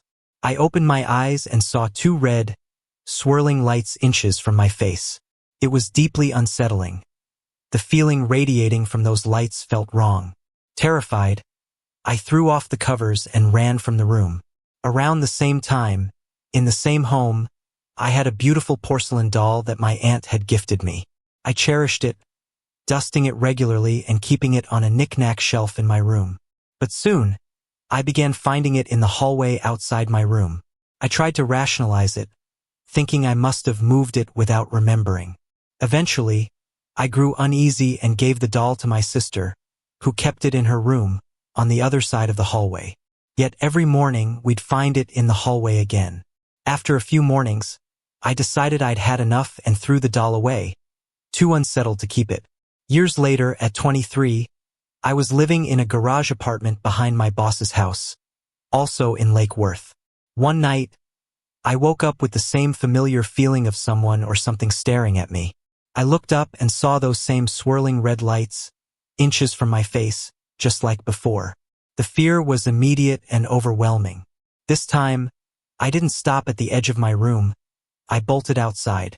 I've never seen those lights since, but they still linger in my memory, and I have no explanation for them. If anyone knows what they could be, I'd love some insight. At 25, I moved into a newly renovated apartment close to Bryant Park in Lake Worth. It was a large space that had clearly been two smaller apartments merged into one. My partner and I usually slept in the same room, but one night, due to excessive snoring, I retreated to the other bedroom. Once again, I woke with the eerie feeling of being watched. When I looked across the room, I saw an older man in what had once been a small kitchen, now a large closet. He appeared fully formed, though his outline seemed filmy. He looked angry, shouting, "What are you doing here? Get out of my house." The sense of threat was palpable and, like before, I threw off the covers and ran out. I never slept in that room again and eventually moved out of the apartment entirely. I only saw him that once, but it was enough to send chills down my spine. At 28, I was staying at a new partner's home in a duplex off North Lake Boulevard in West Palm Beach. I woke up around 7 a.m., paralyzed by a sickening feeling of pain and nausea. I then heard a man's voice say, "You want to die, don't you? I'm going to show you what pain is." The sensation was terrifying, and I snapped awake, shaken and desperate to get away from the voice. When I told my partner, she mentioned it to her landlords who lived on the other side of the duplex. They told me that the previous tenant had died in that room and had been paralyzed. They asked me if I could help him move to the light, but I felt that whatever had contacted me was no longer human. I was afraid of what might happen if I opened myself to it and stopped going there shortly after. Now, I live in an apartment in Ocala, Florida. Here, I've only had one sighting, but it was unlike any of the others. First, there's an ever-present smell of stale cigarette smoke, though neither my fiancé nor I smoke. One day, there was a horrible odor that permeated the apartment for hours before vanishing completely. Despite my constant cleaning, I couldn't identify its source. Then, one night, I woke up to get a glass of water. Walking into the living room, I saw the partial apparition of a young woman in a short jean skirt, casually smoking a cigarette. Unlike my previous experiences, I wasn't afraid. She felt like she was simply passing through, harmless and without any ill intent. I returned to bed and haven't seen her since, though the stale smoke smell remains. Perhaps it's from a former tenant? Reflecting on all these experiences, I can't say with certainty what I've encountered over the years, but each of these moments has left a lasting impression on me, whether from fear, confusion, or curiosity. First off, I have to say, I absolutely love this website. I work late, and one night, while bored, I stumbled upon it, and I've been hooked ever since. When I get to work, this is the first thing I pull up, and I can spend hours reading instead of working. It's bad, I know, but it's like my daily newspaper. Growing up in a military family meant moving around a lot, and we lived in all kinds of different places. The first house I distinctly remember was when I was 10, in Niceville, Florida. It was a charming red brick house on a quiet cul-de-sac, but inside, it held an unmistakable eeriness. I had an unsettling feeling there from the start, like someone wasn't happy we were living in their space. I don't consider myself psychic, but I've always been able to pick up on feelings, and I've been fascinated by the paranormal for as long as I can remember. There were countless nights where, while watching TV with my mom dozing off on the couch and my little sister playing with her toys, I'd feel a strange heaviness settle over me, as if we were being watched. The sense of something angry or resentful hung around often, especially at night. Even the simplest routines made me uneasy. I remember one night before bed, going through my usual routine of taking a bath. I was alone in the bathroom, washing my hair, and I couldn't bring myself to close my eyes for fear of what might be watching. I hated getting soap in my eyes, but it felt safer to keep them open. That constant feeling of being watched made me a jumpy little kid, so I'd rush to finish up and get out of the bathroom. Sometimes, after school, I'd lie on my bed, just relaxing, when I'd hear a strange, repetitive sound. The best way I can describe it is the click you make when you flick your thumbnail against your middle finger. It was quiet but persistent, and it drove me nuts. I'd call out, "Who is doing that?" And it would stop, only to start up again moments later. It was one of those little things that added to the feeling that someone, or something, was trying to get my attention. I used to play with a boy named Nicholas who lived across the street. He'd come over and we'd run around my yard, playing tag and laughing like kids do. But one day, as Nicholas rounded the corner of our house, he slipped and hit his head on the brick corner. I stood there, frozen in shock as he got up, crying, with blood streaked through his blonde hair. Terrified, I watched him run home. The next day, I went over to see how he was, but his mom and sister just glared at me, angry and upset. Nicholas had needed stitches, and I felt so guilty. I never played with him again after that. Looking back, I sometimes wonder if there was some strange, dark energy around that house that affected everything around it. The scariest experience, though, happened late one night. My little sister, who was about 4 at the time, woke up crying and wandered down the hall to our parents' room, asking for water. I remember thinking how the house always seemed so dark, oppressively dark, even with the occasional night light on. My sister and I shared a bed, and as I lay there listening to my mom comforting her, I tried to fall back asleep. But then, I felt a tug on my blanket from under the bed. At first, I thought maybe something heavy had fallen onto it and was weighing it down, so I tried to ignore it. A few minutes later, the blanket started moving again, tugging insistently, as though someone or something was trying to pull it away from me. I lay there, frozen, wondering, what the heck is going on? As I lay there, a heavy sadness crept over me, and my thoughts started spiraling into dark places. I started thinking about growing up, about my parents growing old, about how someday they would pass on, leaving me all alone. The weight of those thoughts overwhelmed me, and I started crying, wishing I could stay a kid forever, that nothing would ever change. It was such an odd, profound sadness for a child to feel, and to this day, I don't understand why those thoughts hit me so strongly in that moment. The tugging on the blanket continued, and I finally sat up in the dark, mustering the courage to say aloud, "Who is doing that? I want you to stop. Just stop it." And just like that, the pulling ceased. To this day, I still think about that house and wonder who might have lived, and maybe died, there before us. I have a strong sense it was a woman who was angry, maybe resentful that we'd taken over her space. Eventually, we moved into a bigger house, and I was glad to leave that eerie place behind. But it's a place I'll never forget. My name is Jordan. I'm 23 years old, serving in the U.S. Army, and a committed Christian. I've spent much of my life fascinated by the supernatural, particularly angels and demons. But I've also learned firsthand just how real and powerful the forces of darkness can be. When I was younger, between ages 12 and 14, I wasn't as devoted to my faith as I am now. Back then, I dabbled in witchcraft, simple spells and rituals, nothing extreme, but it's a part of my past I wish I could erase. That said, my experiences with the supernatural didn't start there. My entire life I've seen, felt, and heard things that others couldn't. People talk about being spiritually sensitive. Maybe that's me. I can't say for sure, but I know I've encountered more than anyone else I know. For the record, I don't believe in ghosts in the traditional sense. To me, when someone dies, their spirit goes to either heaven or hell, no in between. However, I do believe that demons feed off our fears and beliefs, sometimes taking on the appearance of deceased loved ones to manipulate us. I share this to give context to what happened. Between ages 17 and 19, I became fascinated with ghost hunting, searching for something dark, something terrifying. I was reckless, eager to push boundaries. My mom used to say, "Sometimes when you look for something hard enough, You may not find it, but it may find you. In my case, those words couldn't have been truer. I hunted for the paranormal in every graveyard, haunted site, and abandoned building I could find around Florida. One of those places was Popash, an old, burned-out school that's likely torn down by now.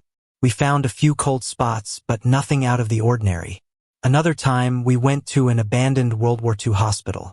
Walking through the top floor, we saw a chair that had mysteriously moved, and we noticed the temperature drop in certain spots.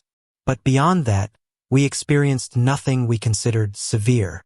My friends and I became increasingly bold, even cocky. We thought we could confront anything supernatural head-on, untouched and unafraid. But in the summer of 2005, I discovered how wrong I was. That night, some friends and I were hanging out at my place, eating pizza and sharing ghost stories. We weren't doing anything extreme, no Ouija boards, no seances, just talking.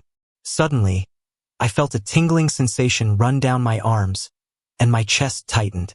It became harder to breathe, and I struggled to tell my friends that something was wrong. Before I knew it, my body began to lock up, and the others realized that something was seriously off. What followed was about 2.5 hours of excruciating pain and intense fear. Even now, I struggle to put it into words. I've been to Iraq. I've been shot at and had IEDs go off near my convoy, yet nothing has terrified or hurt me as much as what I went through that night. The things I saw and felt in my head during that ordeal, it's something I rarely discuss, even now. According to my friends, they eventually called my youth pastor at 2 a.m. for help, holding my hands to keep me from harming myself as they prayed over me. I don't remember everything, but I know that night marked a turning point in my life. In the weeks that followed, I felt a constant, overwhelming sense of fear. Every time I returned to my room, I found that crosses I'd hung on the walls were either upside down or had fallen completely. I was plagued by vivid nightmares, reliving the things I'd seen that night. It was one of the darkest times of my life. I prayed daily for deliverance, and over time, the torment began to fade. I often wonder if this experience was some form of punishment, a consequence of dabbling in the occult and taking my faith for granted. But no matter the reason, that experience was a powerful reminder of just how dangerous it is to tread carelessly into the unknown. I know that God is greater than anything in this world or in hell, and I believe He wouldn't have let me die that night. But sometimes, when we get too bold and cocky, we need a wake-up call. Take my story as you will, dismiss it if you choose. But for those who are curious about the supernatural or who believe they can dabble in darkness without consequences, reconsider your choices. The things you seek might eventually find you, and you may discover that not everything you're looking for can be controlled or easily explained. My name is Jesse, and sharing this story isn't easy for me. From as far back as I can remember, I've seen things, felt things, and been told that I was either lying or that I was sick like my grandfather. My grandfather Ben was diagnosed with schizophrenia at 23, and because of this, my mom was always on high alert for signs of mental illness in her children. When I started having my experiences at age 5, I was labeled and avoided, often left feeling isolated and dismissed. The first encounter happened while I was learning to pray. I just started going to church with my neighbor, Barbara, though my mom and dad didn't believe in the same things I did about church. One night, I said my prayers and went to sleep, only to wake up suddenly to find a figure in a black cloak standing right next to my bed, holding a knife raised above me. I was paralyzed with fear, unable to scream, unable to move. The figure looked right at me, and I felt numb. Then it stabbed me with the knife. Not painfully, but I felt it pass through me. I screamed for my mom and dad, shaking and terrified, realizing I'd wet the bed. My mom came in, looking annoyed rather than concerned, and dismissed my fear as a bad dream.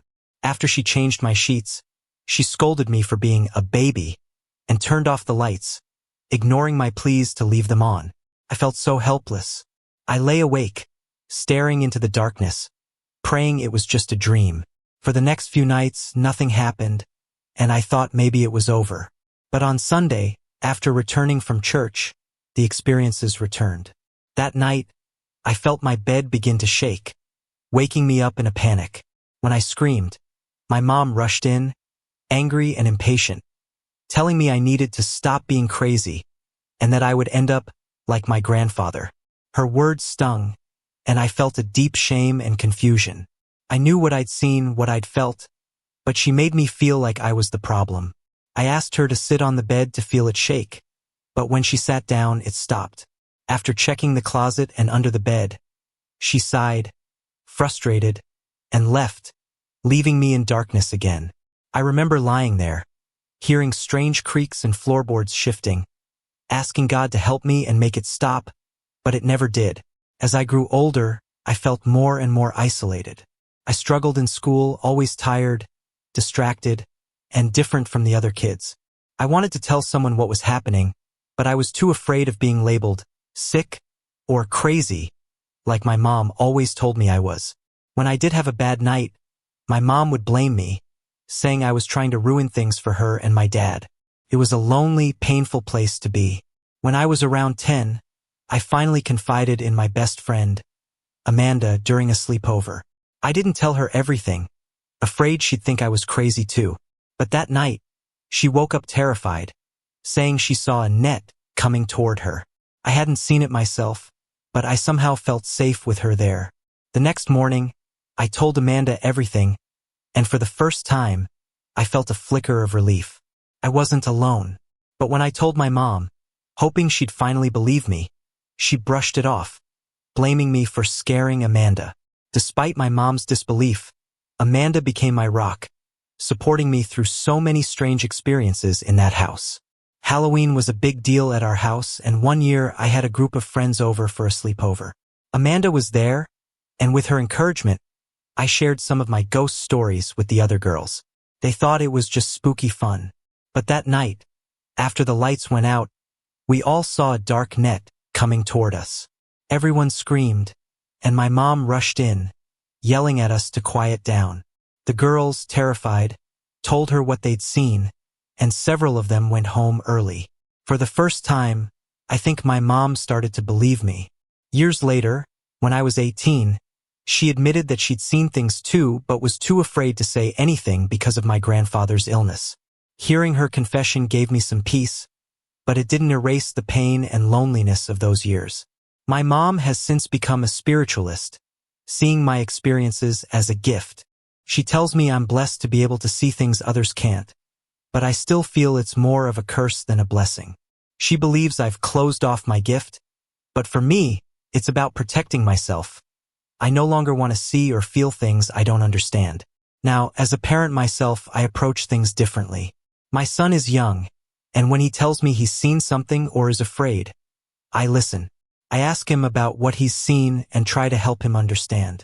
After he tells me, I wait until he's at school the next day, and I firmly announce to whatever might be there that it is unwelcome in our space. I envision a white light surrounding him, a protective shield like the one I always imagined around myself when I was young. While I may never fully understand what I've experienced, I found my own ways to cope and to protect my family. It's not easy, but I'll do whatever it takes to ensure my son feels safe and heard. My experience began several months back, after I joined another paranormal team and started investigating cemeteries and haunted locations. We never prayed for protection, before or after any investigation. It wasn't something I thought about at the time, but my wife started noticing changes in me. She'd tell me that I was acting strange and mean, not just with her but with the rest of the family. I didn't realize it, but I had started to change. If you're still a paranormal investigator after reading my story, I urge you to pray for protection both before and after any investigation. The events that followed taught me just how important that is. One morning, around 4:30 a.m., I was dozing off on the couch while watching TV. When I woke up around 4:45, I was startled to see a gray, fluffy cat sitting on the back of the couch, staring at me and meowing. We don't own a cat, so this was unsettling, to say the least. I tried to sit up but found myself completely paralyzed. I couldn't move or even scream for help. It was as if my mouth was sealed shut. Panic set in as I struggled. Eventually, I was able to sit up, but the cat was still there, watching me intently. Then it jumped down and vanished. I woke up my son and asked him to help me find it, but there was no trace of any cat. This encounter happened just days after my visit to another cemetery where, once again, I hadn't prayed for protection. The week after, my wife told me she could feel something was wrong. She said she sensed anger and even hatred coming from me. She insisted I had changed, but I brushed it off, telling her she was overreacting. Later that week, we had another investigation planned at a private home, and thankfully, this time we prayed before and after. On Monday morning, I woke up around 4 a.m. and looked over at my wife. In her eyes, I saw a cold, evil stare that shook me to my core. I had the strangest urge to laugh menacingly. Realizing that something was very wrong, I asked her to get the anointing oil. We prayed and anointed every corner, door, and window in our bedroom, finally opening the back door to cast out whatever was there. I saw a flash of light leave the room. The heaviness in the room lifted, and I felt like a weight had been taken off my shoulders. Relieved, I told my wife we should do the same throughout the house. But as we prayed and moved through each room, the doubt nagged at me. Why was this happening to me? I'm a paranormal investigator. I'm supposed to help people get rid of these things. Why was I now the one who needed help? When we got to the living room, I told my wife, "There's something evil here." She opened the door, and I commanded it to leave in Jesus' name. We heard a loud thud as if something had hit the door on its way out. We both felt that it was finally gone. We sat down, shaken, and I stepped outside to smoke. Across the street, I noticed a cat staring at me, its body tense and fur bristling. It let out the most disturbing hiss I'd ever heard. Pure evil radiated from it. My wife and I tried to shoo it away, but it stayed rooted to the spot, glaring at us. The next day, still feeling unsettled, I reached out to family.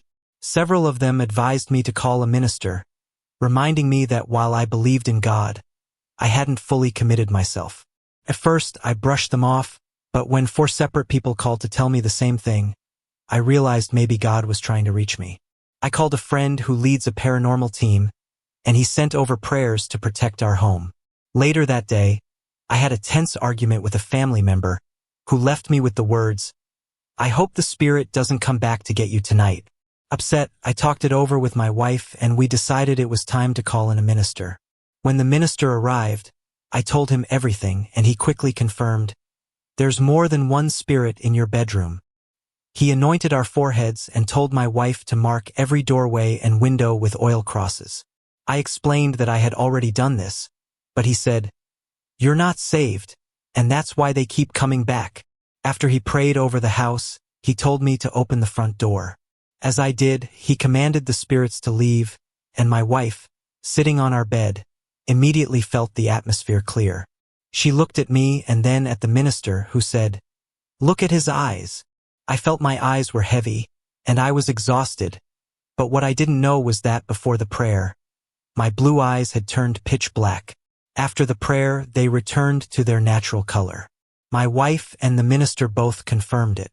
At that moment, I received Jesus back into my life, along with my wife and 2 of our children. I believed the demons had attached themselves to me and were causing many of my health issues, including back pain and blood clots, and were responsible for my anger and detachment toward my family. That night, I woke up feeling renewed.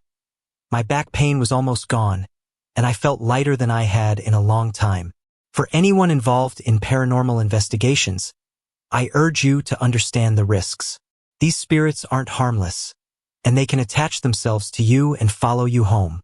Protect yourself and your loved ones. Make sure you're prayed up before and during investigations, and put on the whole armor of God. I'm currently 23, but my first experience with what I can only assume was a ghost happened back in 3rd grade. I've told this story countless times, but it took years for people to believe me. I know exactly what I saw, as clearly as I see daylight now. I wasn't dreaming, and I wasn't experiencing sleep paralysis. It was real. It all started one night when I was watching Are You Afraid of the Dark with my brother and sister. We all fell asleep in my bed, with my brother to my right and my sister at my feet. In the middle of the night, I woke up to find a shadowy figure of a small boy standing beside the bed, close to my brother. He was completely dark, as if someone had painted him black, but not like a typical shadow. I strained to see his face, but there were no visible features. At first, I tried to tell myself I was just seeing things, and I kept closing my eyes, hoping he'd disappear. But every time I opened them, he was still there, standing perfectly still. I was terrified. I wanted to scream for my parents, but I couldn't make a sound. I couldn't even move. Every muscle in my body felt frozen. As a third grader, this was beyond anything I could comprehend, and the more I stared, the more I was convinced he was watching me, wanting me to acknowledge him. Then he moved. I watched, frozen, as he walked slowly toward the door, his steps deliberate. I even heard the squeak of the door handle as he reached for it. Just as I thought he was about to leave, he turned back to look at me, almost as if he realized I was still watching. I'll never forget the horror of watching him let go of the handle and come back to the side of my bed, standing there as if to say, "I'm not going anywhere." I could hear his footsteps on the carpet as he shuffled back to his original spot. I couldn't believe what I was seeing, and the hours stretched on as I lay there, staring. That night felt like an eternity. The next morning, I told my family what happened, hoping for some kind of reassurance, but they brushed it off, saying, "The house was built from scratch. It can't be haunted." They told me I was just seeing things, but I knew what I had seen. This wasn't an isolated incident.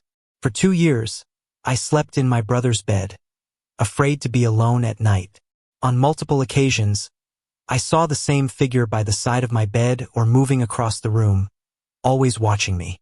My brother tried to stay up at night, hoping to catch a glimpse, but the figure only appeared to me. I constantly wondered why it chose to reveal itself to me and not anyone else. If it was a good spirit, why would it terrify me so deeply and stay around for so long?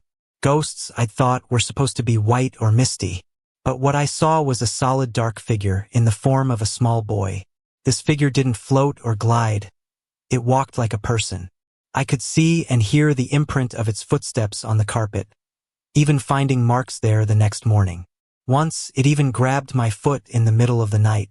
I felt trapped, terrified by the thought that it could return any night. Years later, my mom finally told me that our house was partially built on old indigenous burial grounds. Whether that's connected or not, it gave me a possible reason for why this figure might have appeared. But the most validating moment came when I was 21. My cousin from England, who had visited us years before, told my mom that he had also seen a dark figure of a young boy while sleeping in my bed. He described the figure exactly as I had, right down to the details, even though I'd never told him my story. Hearing him describe it was both terrifying and relieving. It was proof that I wasn't crazy, that someone else had experienced the same haunting presence. For the first time, my mom believed me, though she still doesn't understand why only I, and later my cousin, were able to see it. It's a relief to know I wasn't alone in what I experienced. Even today, I still wonder why that figure chose to reveal itself to me and why it stayed around for so long. As a young child, I was afraid of my great-grandmother, my grandfather's mother. She had spots all over her skin, which scared me because I didn't understand what they were. Whenever my mother took me to visit her, I'd cover my eyes until we left. Even now, when I look at her pictures, I feel uneasy. Some people in my family say she was kind, while others say she was not. I couldn't say if she was good or bad, but now that she's gone, I can't shake the feeling that she wasn't entirely good. Let me tell you why. When we moved into an apartment in Tampa, things were fine at first. For the first couple of months, I didn't experience anything unusual. But one day, I felt an overwhelming sadness for no reason. I found myself crying without understanding why, and my head started spinning.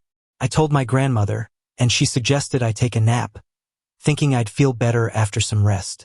About half an hour into my nap, I heard someone calling my name.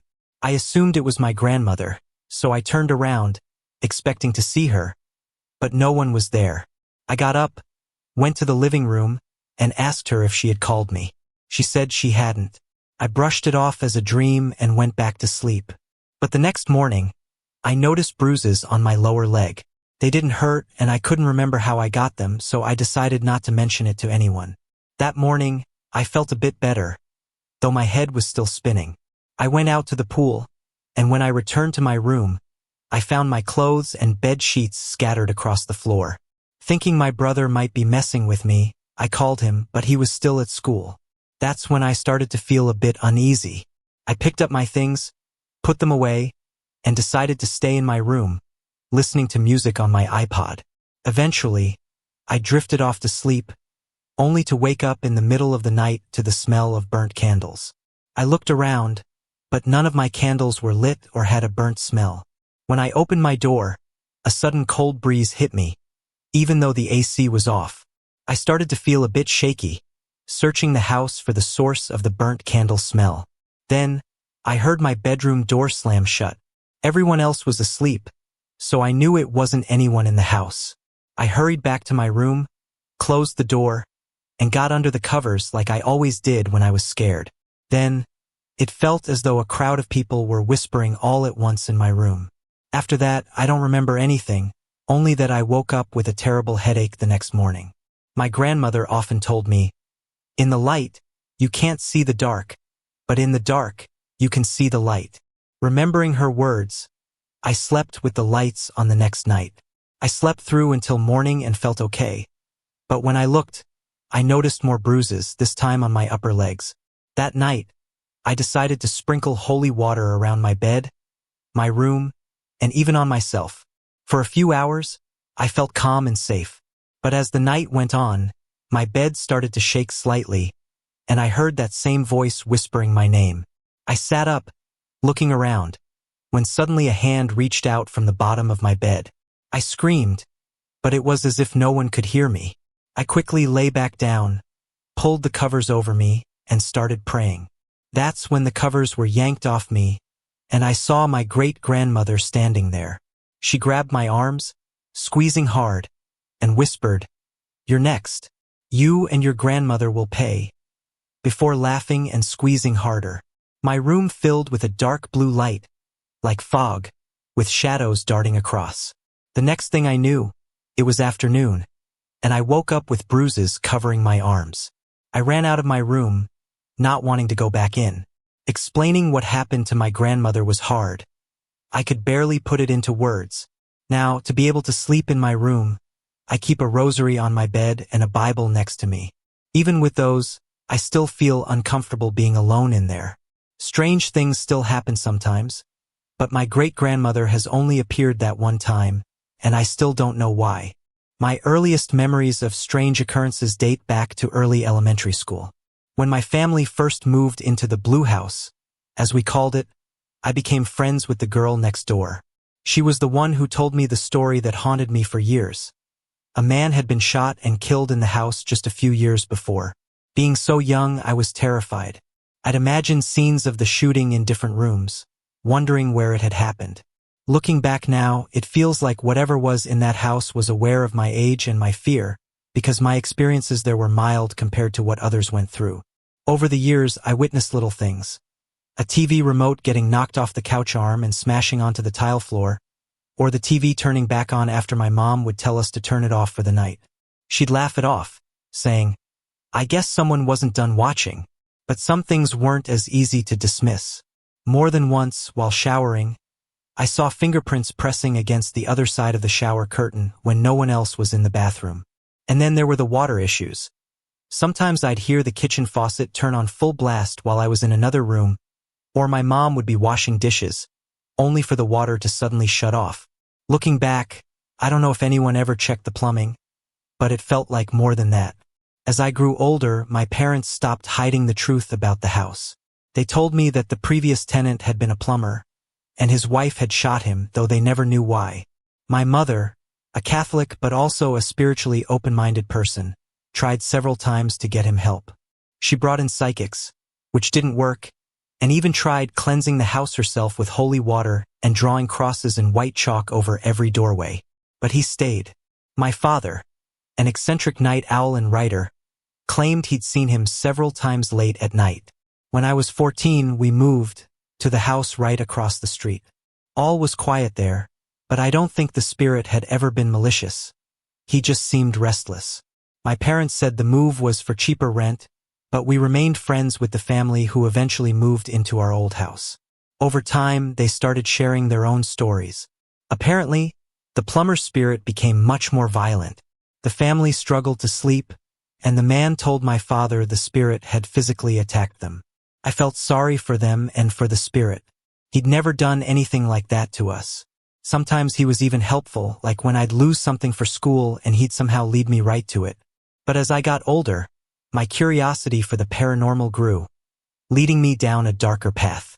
When I was 16, I began dating a guy, and by 18 we had moved in together. We didn't have much, living in a small duplex, but it was our own place.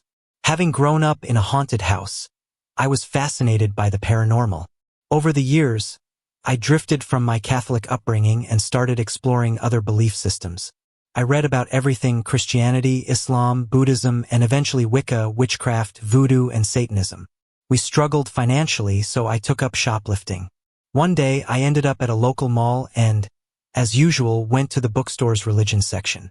That's when I found the Satanic Bible. I slipped it into my purse, brought it home, and read it cover to cover. It changed my perspective. Instead of the stereotype I had in mind, Satanism was a selfish, philosophy-driven religion. My boyfriend, just as open-minded as I was, read it too, and we were both drawn to it. Soon, we began collecting items for an altar and performing black masses to manifest things we wanted. During these rituals, I would feel weak and start sweating, like energy was being drained from me. After each mass, we'd be completely exhausted, but we took it as a sign that something was happening. When we started seeing our desires materialize, my boyfriend became deeply devoted. One morning, he woke up and suggested we get tattoos. We went to a tattoo shop and each got an inverted pentagram on our left forearms. I still have it and have no intention of covering it up. It's part of my story. As we went further into the occult, we eventually brought out a Ouija board. I know the horror stories, but we were curious and didn't see the harm. After a black mass one night, we placed the board on the floor, sat across from each other, and put our fingers on the planchette. The question that changed everything was simple: are you of God? The planchette moved to no, and instantly, I felt a warmth climb up my arms. I looked at my boyfriend, who looked nervous, and said, "Okay, that's enough." He pushed the board away, but something had shifted. When we climbed into bed, I started laughing, manically. Couldn't stop. I could hear his heartbeat, and all I could think about was stopping it. Alarmed, he got up, turned on the light, and demanded to know what was happening. He began yelling, "Get out! Get out of my house! You're not welcome here!" Though he wasn't speaking to me, I remember ending up on the kitchen floor as he stood over me, telling me to accept Jesus into my heart. "Say it!" he demanded, over and over until I screamed, "I do! I accept Jesus into my heart." As soon as the words left my mouth, an overwhelming sense of calm wrapped around me. I stopped crying, and he held me for what felt like hours. The next day he had to work, but I stayed home, still shaken. He told me to pray if I felt scared. After that night, we always sensed a presence in the house. Sometimes I'd be on the computer, feel him enter the room, and turn around to greet him, only to find the room empty and him asleep on the couch. Moments like these became constant, and I often wondered why I'd never actually seen the entities that lurked around me. Now I'm 24. My boyfriend from those days and I split in 2006, and I'm now engaged to a childhood friend. My ex, however, still appears in my dreams and lingers in my thoughts. I believe we share a spiritual bond, forged through everything we went through together, marked by the tattoos. Despite everything, I'm not a religious person, though I consider myself deeply spiritual. I'm still on my journey, seeking answers and understanding. But I know that my experiences, however dark, have shaped who I am. While I still have many stories of my own, I wanted to share one that happened to my Aunt Lenora, or Nora, and her family. My grandparents had 14 children, so by the time their youngest was born, the older siblings were already having children of their own. When Aunt Nora was 11, she still loved playing with her dolls. One day, some friends stopped by and teased her for it, saying she was too old for dolls. Feeling embarrassed, she put them away, but secretly, She missed playing with them. A few months later, my grandmother had Aunt Denise or Denny, and from the moment Denny came home, Nora became a second mother to her. Despite their 12-year age difference, they were inseparable even into adulthood. When Aunt Denny renewed her wedding vows, it was Aunt Nora who gave her away. Years later, when Aunt Denny was 14, the whole family was startled awake around 1 in the morning by loud pounding on the front door. Aunt Nora stood there, clutching her 10-month-old baby, Linda, with her 5-year-old daughter, Barbara, clinging tightly to her side. Tears streamed down Aunt Nora's face. My grandfather, assuming her husband, Uncle Ed, was to blame, sent all the kids back to bed so he could get to the bottom of things. But Aunt Denny wasn't about to miss out on what had happened. She quietly slipped out of bed, hid in the hallway, and listened in. What she overheard that night was chilling.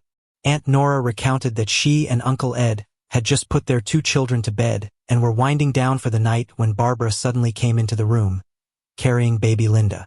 Nora was about to scold her for picking up the baby, but the terrified look on Barbara's face stopped her cold. Barbara said someone had been knocking on her bedroom window. Scared, she'd grabbed her baby sister and ran to them. Alarmed, Uncle Ed went to investigate but found nothing outside the window. No one there, no signs of a break-in. He even went outside to double-check, but the yard was empty. They considered calling the police, but dismissed it, thinking maybe Barbara had imagined the knocking. They brought both girls to bed with them and made sure all doors and windows were locked. As the family started to settle down, Nora lay in bed trying to drift off. Just as she was falling asleep, she heard it again. A distinct knocking on the bedroom window. She lay still, wondering if she was imagining it. Then came a loud pounding on the bedroom door, followed by the sound of someone trying the doorknob. Just as she was about to wake her husband, he whispered, "Yeah, I hear it too." Uncle Ed got up, turned on the light, and spoke through the door. "Bluffing," he announced. "We're calling the police. You better leave now if you don't want to go to jail." The pounding grew louder, shaking the door violently for what felt like 5 minutes. Nora and Ed were terrified. They had no way to call for help. But then, as suddenly as it had started, the noise stopped. After waiting in silence for about 20 minutes, Uncle Ed decided to check things out. He told Aunt Nora to lock the door behind him and take the kids to a neighbor's house if anything else happened. He crept down the hall to the kitchen to call the police. Encountering nothing on his way, he reached the phone and dialed. The police promised to send an officer and instructed him to return to his family until they arrived. Uncle Ed made his way back, seeing no one in or around the house. 2 officers arrived a few minutes later and checked the perimeter. They saw and heard nothing unusual, then came inside to inspect every room, even the attic crawl space. Finding no sign of an intruder, they took a report and advised Aunt Nora and Uncle Ed to call again if anything happened. Feeling a little more secure, Aunt Nora and Uncle Ed returned to the bedroom, bringing the kitchen phone with them. No sooner had they settled down than the banging on the bedroom door started again.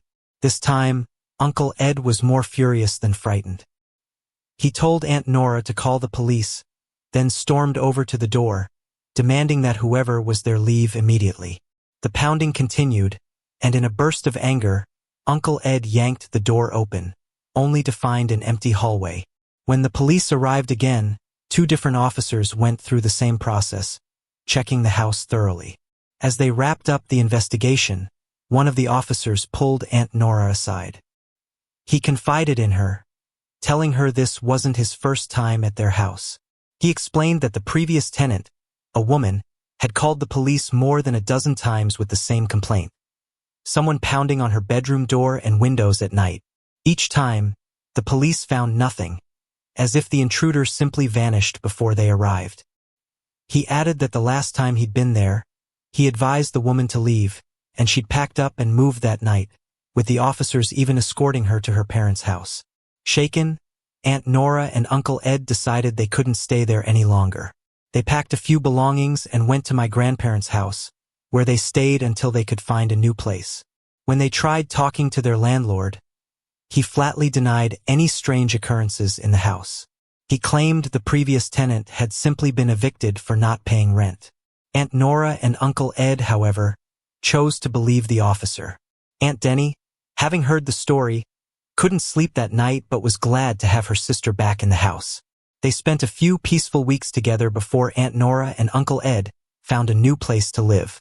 To this day, Aunt Nora still recalls that night with a shudder, thankful she and her family found refuge in my grandparents' home. Whether it was a vengeful spirit or something else entirely, one thing is clear. That house held secrets that even the landlord couldn't or wouldn't explain. In 2008, I started a new job where I met the man I recently married. While we were still dating, I would spend 1 or 2 nights a week at his place. Before meeting him, I'd had a couple of ghostly encounters, but they were mild and not too disturbing. That all changed once I began staying at his house. The very first night I spent there, I woke up in the middle of the night. I've always been a light sleeper, so waking up like this wasn't unusual. I lay on my side, facing the door, and next to it was a dresser with a TV on top. Once my eyes adjusted to the dark, I looked toward the TV and froze. There, hovering above it, were 3 figures, 2 men in black suits and a woman in a flowing blue gown. They seemed to be watching us sleep, but strangely, I didn't feel threatened. I had no idea who they were or what they wanted, but I watched them for a few minutes before drifting back to sleep. In hindsight, I wish I'd tried to communicate with them. I would come to call them the trio, and they would later do me a huge favor. A few nights later, I was again at my boyfriend's house, and again I woke up in the middle of the night. This time, seated on the bed beside me was a tall man with long, dark hair. I couldn't see his face clearly, as the room was dark, and I was lying on my back, looking up at him. I wasn't afraid at first. For the past 15 years, I'd been having dreams of a mysterious man who would appear in different forms and take me to places in my dreams. I'd always felt safe with him, so I assumed this was him, coming to visit me while I was awake. Excited, I took his outstretched hand, thinking he was about to take me somewhere, even while I was awake. He gestured toward one of the 2 closets on the opposite wall, pointing to the one on the left. I was fully prepared to go with him, until I looked up and met his eyes. They were glowing red. A wave of terror hit me. This wasn't my friend. I suddenly felt as though I was staring at a demon, even though I'd never fully believed in them until that moment. I tried to pull my hand away, but his grip was too strong. Desperately, I reached over to shake my boyfriend awake, but nothing I did would rouse him. Not even when I punched his shoulder out of panic. As I struggled, I saw the trio again. They walked out of the closet on the right, passed by the bed, and continued through the wall that led to the in-law suite attached to the house, where my boyfriend's mother lived. I kept struggling, trying to break free or wake my boyfriend, but it was useless. 5 agonizing minutes passed before the trio returned. They stopped by my boyfriend's side of the bed and firmly told the figure to leave. To my surprise, he actually listened. Like a child throwing a tantrum, he stomped and kicked but released my hand and disappeared back through the closet on the left side of the wall. I was so relieved he was gone, though I knew in my heart he was no ordinary man. The trio began moving toward the closet on the right, and as they left, I whispered a quick thank you. After they'd vanished, I tried to wake my boyfriend again, and this time he woke up easily as if nothing had happened. I told him what I'd just experienced and made him stay awake until I fell back to sleep. Since then, I still think of the trio as my protectors. Whatever they are, I'll always be grateful for the favor they did that night, protecting me from an entity that was anything but friendly. Back in February, my brother passed away. A night or 2 before it happened, I remember sitting on my bed, getting ready to turn in. My mom came into my room and asked if I'd heard a sound like wind chimes blowing. I hadn't, so I shrugged it off and went to bed. Later, as I lay there, I heard it too. A faint jingling, like soft bells chiming. I assumed it was the wind blowing the chimes outside and drifted off to sleep. I used to have unsettling experiences at night, waking up with the sensation of being attacked, but it hadn't happened for a long time. That night, though, I woke with a familiar sensation, but this time, it felt different. Instead of fear, I felt embraced, comforted, like someone was holding me close. I tried to move but couldn't, lying curled up in the fetal position. When I looked over, I saw a beautiful, flawless hand resting gently on mine. The skin glowed a bright golden color, warm to the touch, and the nails were perfectly manicured. I turned to see who was there and glimpsed a glowing, faceless figure with golden curls and dressed in white robes, radiating a soft, sweet smell. Then, just as suddenly, it vanished. I lay there, feeling a sense of peace, and eventually fell back asleep. The next morning, I told my mom and brother about it, and they teased me about my active imagination.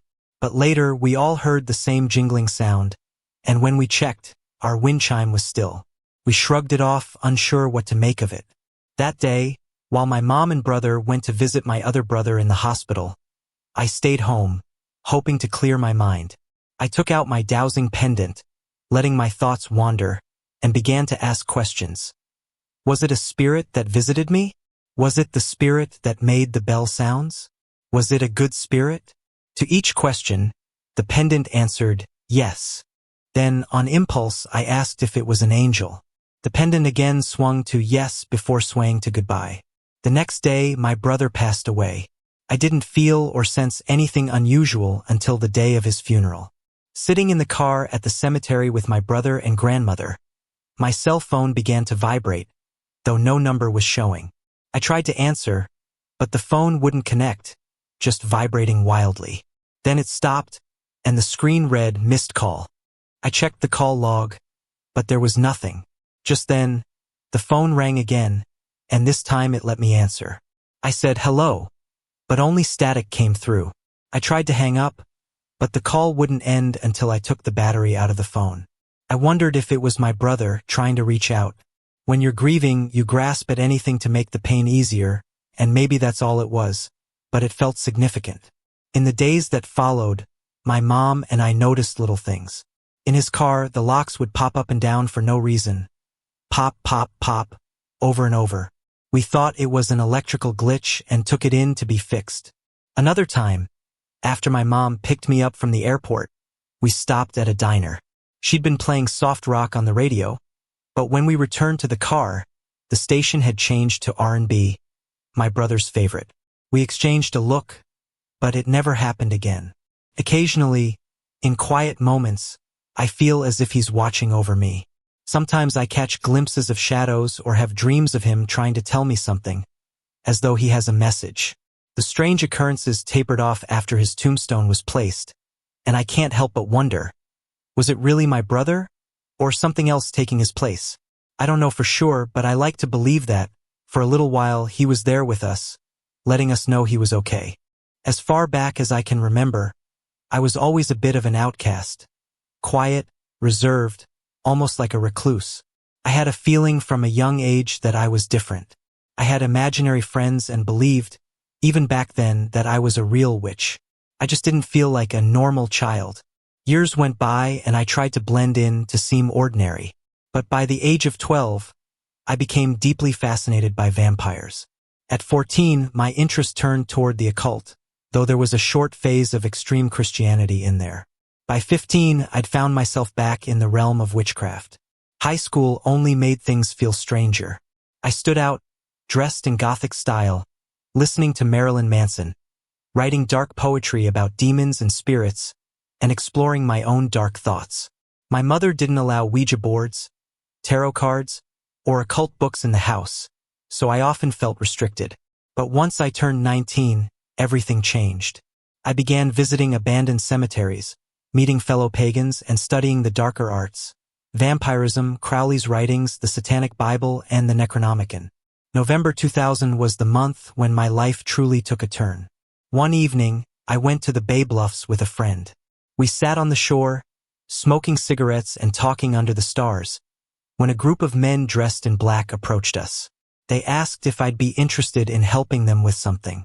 Being young and impulsive, I agreed, not realizing what I was stepping into. They led me to a spot in the woods where they'd drawn a large inverted pentagram in the sand.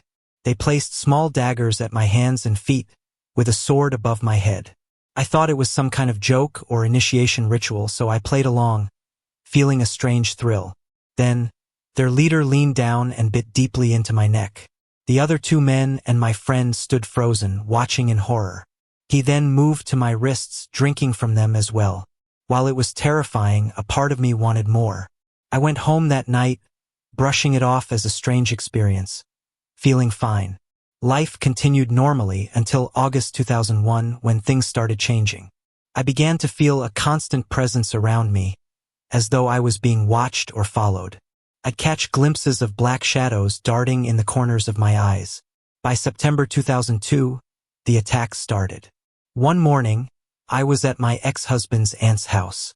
She'd mentioned that her mother had died in the house and was buried in the backyard cemetery, but I hadn't thought much of it. That morning, around 5 a.m., I watched my husband get up to get ready for work. Suddenly, I felt a heavy force pressing down on me, pinning me to the bed. It was as if something was sitting on top of me, holding me down, draining my energy. I saw the alarm clock, heard the TV, and even watched his aunt walk down the hallway, but I couldn't move or call for help. When my husband finally came back and said my name, I broke free from the force. He brushed it off, saying I must have been dreaming, and I tried to let it go. For a few years, things were quiet. I had my son and settled into family life, free from nightmares and attacks. But in 2006, everything returned, more intense than before. One night in July, I woke up from a vivid dream and messaged an online friend, sharing every detail. I described the house, the people, and even a car parked outside. To my shock, he said the house matched his exactly, right down to the small details. Later, I spoke to another friend who dreamed of a girl with dark hair and green eyes trapped in a closet. When he saw my photo, he recognized me as the girl from his dream. The three of us were unnerved, wondering how our dreams were connecting us across different places. Around this time, I felt an urge to seek guidance. I read an astrology book that seemed to predict unsettling things. A family crisis, a possible split, a journey to a new place. I decided to visit a psychic who confirmed everything I'd read and sensed. She warned that one of my friends was putting on an act to gain my trust, and that my husband would soon leave, taking my son. She also mentioned that during a past ritual, I'd been surrounded by 7 demons, accidentally opening a dark portal. The next day, I felt off, isolated, without an appetite, and withdrawn. When my husband asked if I wanted to meet his preacher friend for dinner, I snapped at him. Later, he told me that he came to bed to find me in a strange, contorted position, hands clenched against the headboard, eyes rolled back, murmuring in a language he didn't recognize. He begged me to seek help, but his pleas only made me angrier. By September, my husband left, as predicted. In October, I took a trip to visit the online friends from my dream, and something happened on Halloween that I still keep private. When I returned home, my husband and I attempted to reconcile, but it didn't work. By the summer of 2007, I'd moved back in with my mom and later went overseas. But in late 2007, the attacks began again. I'd wake up paralyzed, feeling a force pressing down on me, draining my energy. Sometimes I'd see a shadowy figure with a hood darting out of the room afterward. The attacks would happen 2 or 3 times a week, leaving me drained and feverish. My new boyfriend suggested I wake him if it happened again, but I couldn't move to do so. One night, I managed to dig my nails into his arm, waking him. He turned on the light and held me as I trembled, watching the shadowy figure slip out of the room. These experiences continued. Sometimes, I'd see the shadow by my window or the door, as if it was waiting for me to fall asleep. I told my mom, who thought it was my imagination, but I knew better. Now it's 2010, and while the attacks happen less frequently, they still occur every few months. I keep a tiger's eye stone by my bed and burn sage, hoping it will ward off whatever this entity is. Sometimes I even leave small offerings like cigarettes or candy, trying to appease it. I've come to think of it as my own personal demon or spirit, something that follows me wherever I go. It may never leave, but as long as I can live with it, I think we've reached a sort of truce. Over the years, I've learned that showing fear only makes it worse, so I let it be, accepting that it's simply part of my journey. Life has been a whirlwind, with all kinds of unexpected events, including one that felt deeply spiritual. I've had little time to reflect on everything, but this experience stands out so strongly that I felt compelled to share it. First things first, I'm pregnant. It feels surreal even to type those words. For months, I thought I was going through perimenopause or at least dealing with some odd health issues. It started when I felt a wave of fatigue, thinking it was just a flu, but a visit to the doctor soon changed everything. At the appointment, the nurse ran a series of tests and then, almost as an afterthought, handed me a pregnancy test. "What's that for?" I asked, laughing, half believing it was unnecessary. She smiled and said, "You'd be surprised how many women come in here with just the flu." So I went along with it. I'd had my morning coffee, and by early afternoon, I was ready to take the test. As soon as I was done, I handed it to the nurse and waited in the exam room, my mind wandering back to work and the errands I had planned for later. After what felt like an eternity, the doctor entered, followed closely by the nurse. He didn't waste any time with pleasantries. Instead, he blurted out, "Congratulations! You're pregnant."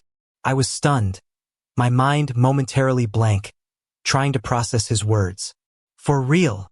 I managed to ask, my voice barely above a whisper. He smiled, nodding. "Oh yes, 100% real." The nurse added, "The pregnancy test came back positive, and the blood work confirmed it.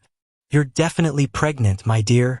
With joy and disbelief swirling, I immediately called my husband, who was on the Gulf Coast working on the oil cleanup efforts while our daughter and I stayed in South Florida.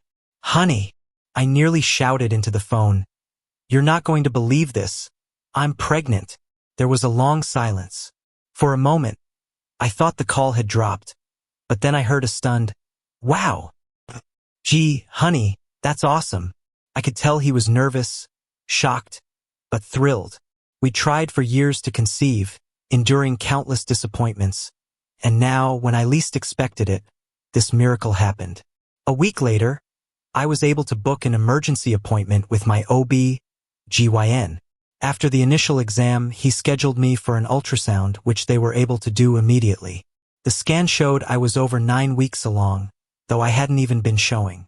Tears filled my eyes as I watched the screen, seeing those first grainy images of a tiny life forming. I asked for a picture and quickly emailed it to my husband. He was overjoyed, marveling at our unexpected blessing. Then came the night that took my experience to an entirely different level, a night I still find difficult to fully understand. About 2 months ago, on June 24th, I returned home from work exhausted. My daughter was away at a friend's sleepover party, and my husband was still out of town, so I had the house to myself. After a shower, I wrapped myself in a towel and walked into the master bedroom, feeling a sudden and deep longing for my husband's presence. The house felt eerily quiet and empty, and I was overcome with loneliness. I sat down on the edge of the bed, lost in my thoughts, when suddenly, the air around me became charged with an odd, almost electric energy. I had experienced spiritual presences before, but this felt different, darker, more intense. Thinking I might just rest my eyes for a moment, I lay back on the bed, the towel slipping down to my sides. I felt the energy around me grow, almost as if it were caressing my skin. It started at my toes, moving slowly up my legs and inner thighs, a sensation both strange and oddly comforting. For a brief moment, everything was still. Then, a sharp jolt of energy shot through my pelvis, waking me fully. Startled, I looked up and saw a glowing golden orb hovering in the air above me, about the size of a softball. I immediately sensed that this presence was male, which was rare in my experiences. The presence seemed focused, almost obsessed, with me. With my mind, I tried to communicate, saying no, but it persisted, and I could feel its frustration, even anger, growing. The being was assertively male, something I hadn't encountered in spiritual presences before, and it felt intensely invasive. I attempted to pray, but I couldn't remember any of my childhood prayers. The presence began overshadowing me, its energy swirling around my body until it settled over my abdomen. The sensation intensified, becoming more focused on my lower body. It was as if I was being intimately touched, though no physical contact was involved. Then, in an instant, it was as if the being realized I was pregnant. I felt its energy shift. Anger, jealousy, and something almost vengeful filled the room. This wasn't a mutual encounter. It felt as though it was seeking to gratify itself, using my body to do it. The sensation grew more powerful, and I felt a contraction, a kind of pleasure that wasn't quite an orgasm but still intense. With each contraction, I sensed the creature's satisfaction building. It continued, tightening and intensifying, as its energy moved in and out of me in rapid waves. Eventually, the sensations reached a peak, and my body shook. A surge of warmth and energy pulsed through me, and I climaxed, gripping the bed sheets as my body trembled. The experience was both overwhelming and terrifying, as if all of the being's pent-up rage and frustration were released into me in that single moment. Moments later, I climaxed a second time, this one even more intense. I moaned aloud, a sound I had never made before. And then, just as quickly as it had begun, the presence was gone, leaving me drained. The next morning, I awoke feeling sore, especially around my hips and abdomen. I scheduled an emergency appointment with my OB/GYN to make sure everything was okay with the pregnancy. During the exam, he noted slight vaginal tears, and jokingly asked if my husband and I had been having a bit too much fun. Horrified, I replied that my husband had been out of town, making an excuse that I must have been overly vigorous on my own. He chuckled and moved on, reassuring me that everything with the fetus was fine. Then, 2 days ago, during my 16-week ultrasound, the technician discovered something shocking: 2 heartbeats. Twins? I asked, but she explained that while there were 2 fetuses, one was significantly smaller than the other. The doctor reviewed the previous scans and concluded that I had become pregnant twice. He explained the rare phenomenon of superfetation, where a woman ovulates while already pregnant. The second fetus was only about 7 weeks along, with a likely conception date around late June. My mind immediately went back to that night, June 24th. Could it be? I asked the doctor if conception over the July 4th weekend, when I had last seen my husband, could also be possible. He nodded, admitting that it was difficult to pinpoint without a clear baseline due to my pregnancy. While I tried to convince myself it could be my husband's, the possibility lingered. And now, I am left with questions I can't easily answer. Was the second conception from my husband, or from that strange, invasive presence? While the encounter was deeply intense, the feelings of rage, jealousy, and selfishness left me unnerved. Was it the same entity I'd felt in past experiences, or something darker that had only just entered my life? This time, it felt disturbingly and undeniably male. My first encounter happened a long time ago, but I still remember it vividly. It all began with an old antique doll my grandfather gave me, which had belonged to my great-grandmother. I know it sounds disrespectful, but I used it as a doorstop, sitting it down each night. Oddly, each morning, I'd wake up to find it standing. It creeped me out, so I eventually passed it on to my dad, who found humor in the doll's strange movements. One night, he decided to play a prank and taped a knife to the doll's hand, placing it beside my stepmom's bed. Needless to say, she was horrified. The whole family ended up so freaked out that we threw the doll away. The next encounter happened at a friend's house. We were watching a haunting together, totally engrossed in the show and a little spooked. After watching a few episodes, we decided to try contacting her great-grandfather, whom she had known briefly as a child. We gathered one of his photos and a cross he had given them, calling his full name and asking for a sign, like a knock. For a long time, nothing happened, so we were ready to give up. Just as we were about to pack everything away, we heard a distinct knock. We were all thoroughly creeped out, so we hurriedly put everything back and left the room. My next encounter happened after my sister and I were unpacking our suitcases at my dad's house. My parents are divorced. Our dog, a red-nosed pit bull, suddenly freaked out, running to my bedroom door and jumping on it. I opened it, and she ran inside, barking furiously at the wall. It startled me, but I brushed it off, thinking she was just being jumpy. However, over the next few months, she continued barking at random corners in the house. Eventually, we moved out and into a new home built in 1952, which wasn't particularly old, but strange things started happening as soon as we moved in. My room was the coldest in the house, and my dog refused to be in there. She would bark at the left corner of the room, right next to my bed, which gave me the chills. One night, my stepmom was in her room, I was in the living room, and my sister and dad were in my room. We were all watching TV when suddenly, my stepmom shouted, "Stop!"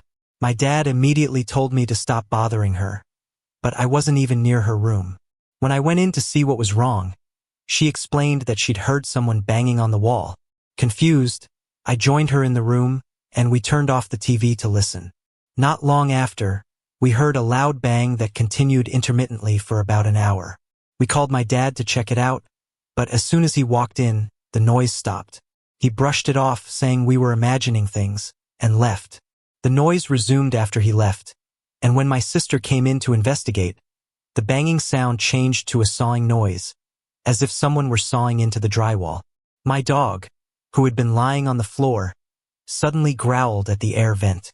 When we called my dad back in, everything went quiet again.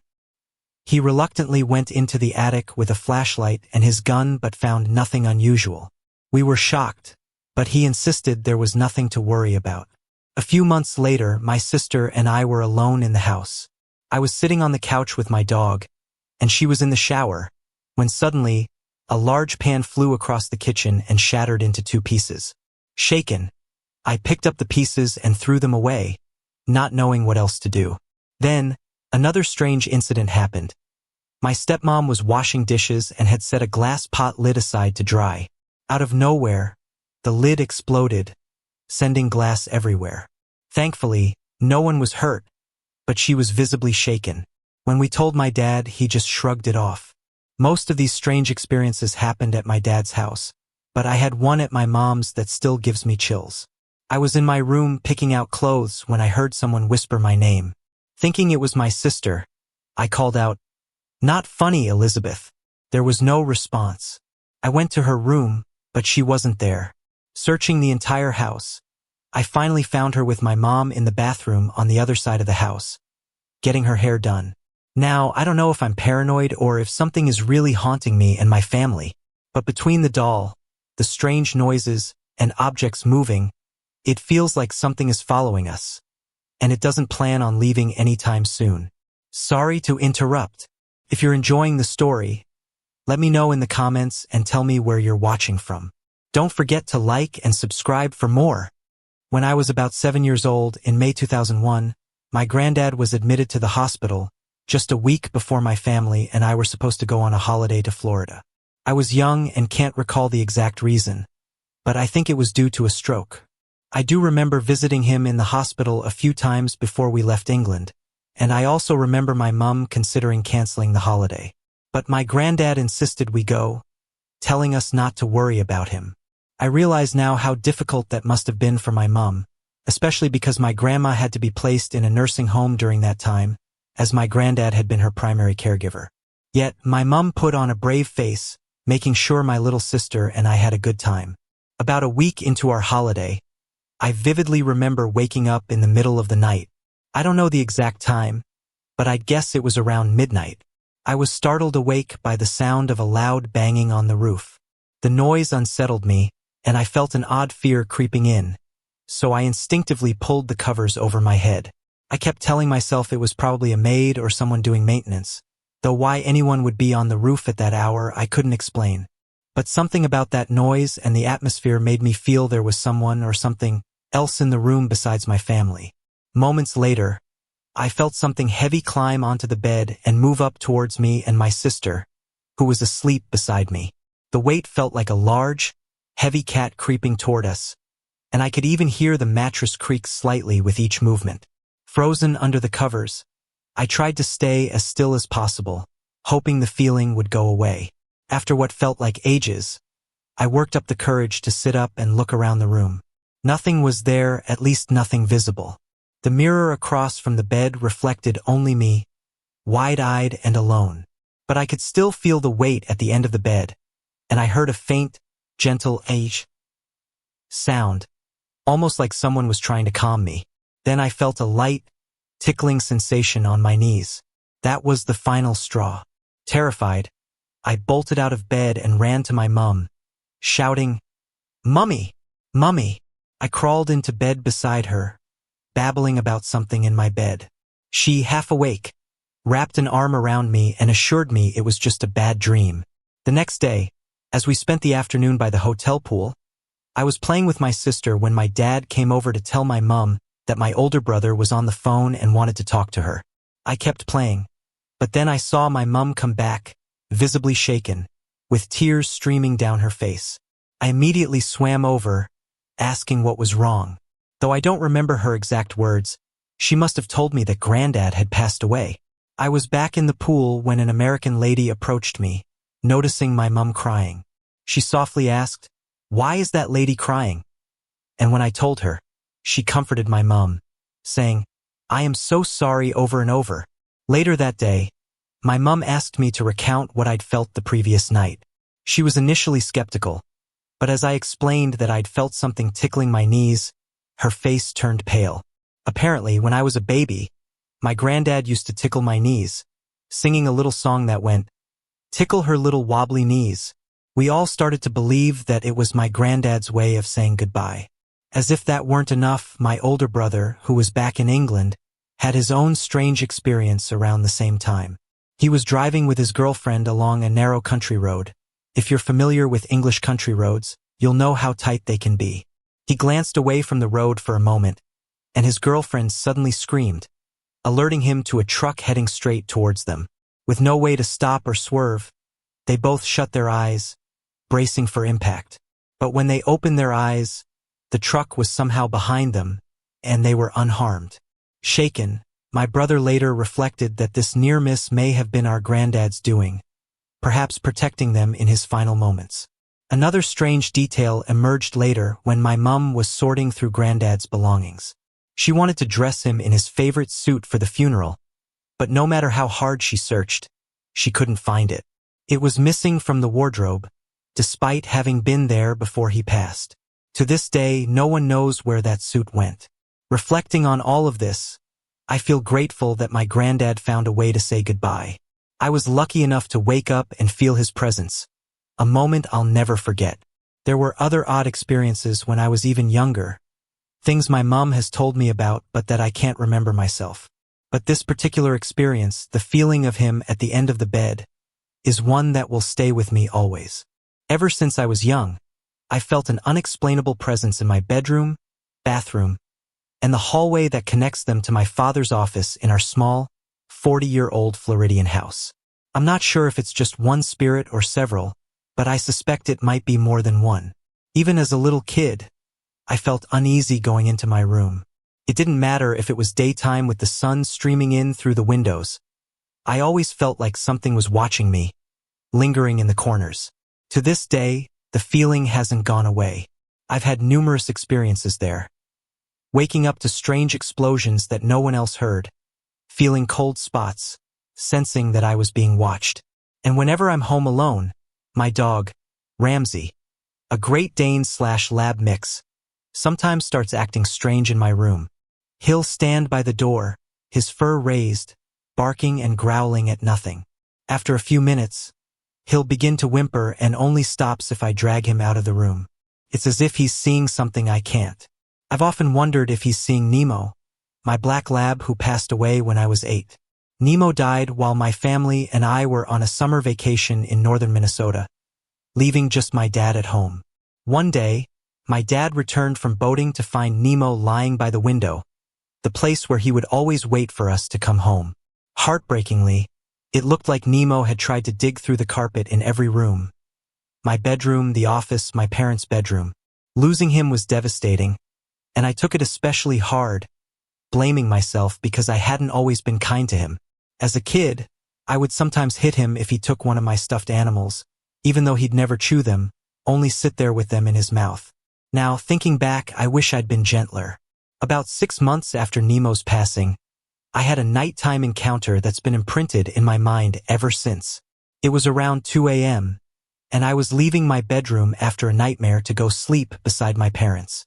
As I stepped into the hallway, I had a clear view of the office. There, lying on the floor, was Nemo, his head resting on his paws, eyes closed as though he were waiting for me. He opened his eyes and looked at me, and in that moment, they glowed a deep, eerie red. I couldn't tell if his expression held hate, pity, or regret, but it was intense. I blinked and he vanished. Terrified, I ran to my parents' bedroom, crying, and could only say, "Nemo." My mom, who had dried tears on her cheeks, told me she dreamed of him that night too. She said Nemo had come to her, telling her goodbye and not to worry. I wanted to explain what I'd seen, that it wasn't just a dream, but I was crying too hard to get the words out. The encounter left me feeling certain that his death was somehow my fault, a guilt I carried through 2 years of counseling that never really eased the pain. The last time I saw him was just a month ago. I was going into the bathroom late at night, and I saw a black shape move toward the toilet. Assuming it was Ramsey, who has a habit of drinking from the toilet, I turned on the light and muttered, "Move! I've got to go." But I was alone. The dark shape had vanished, and I realized it couldn't have been Ramsey. I broke down in tears. Interestingly, I've had strange experiences in the bathroom and bedroom even before Nemo passed away, so it couldn't have only been him. Often, when I'm in the bathroom, I get sudden shivers, or the water will turn cold unexpectedly. Once, while in the shower, I wondered aloud, "It's been a while since the bathroom ghost came. Is he gone?" Right as I finished saying that, the water plunged into icy coldness. One time, I even tried testing it with a friend. We turned on the shower, stuck our hands in, and said, "If you're really here, turn it cold." But nothing happened. Later, after my friend had left, I went to take a shower and jokingly complained, "That was mean. You made me look like a liar back there."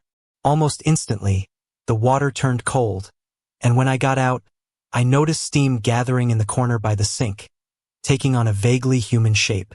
I bolted out of the bathroom, and since then, it's happened 2 more times. Once, I even captured something unusual on video. I'd left my laptop's motion sensor on by accident, and it ended up recording while I was asleep.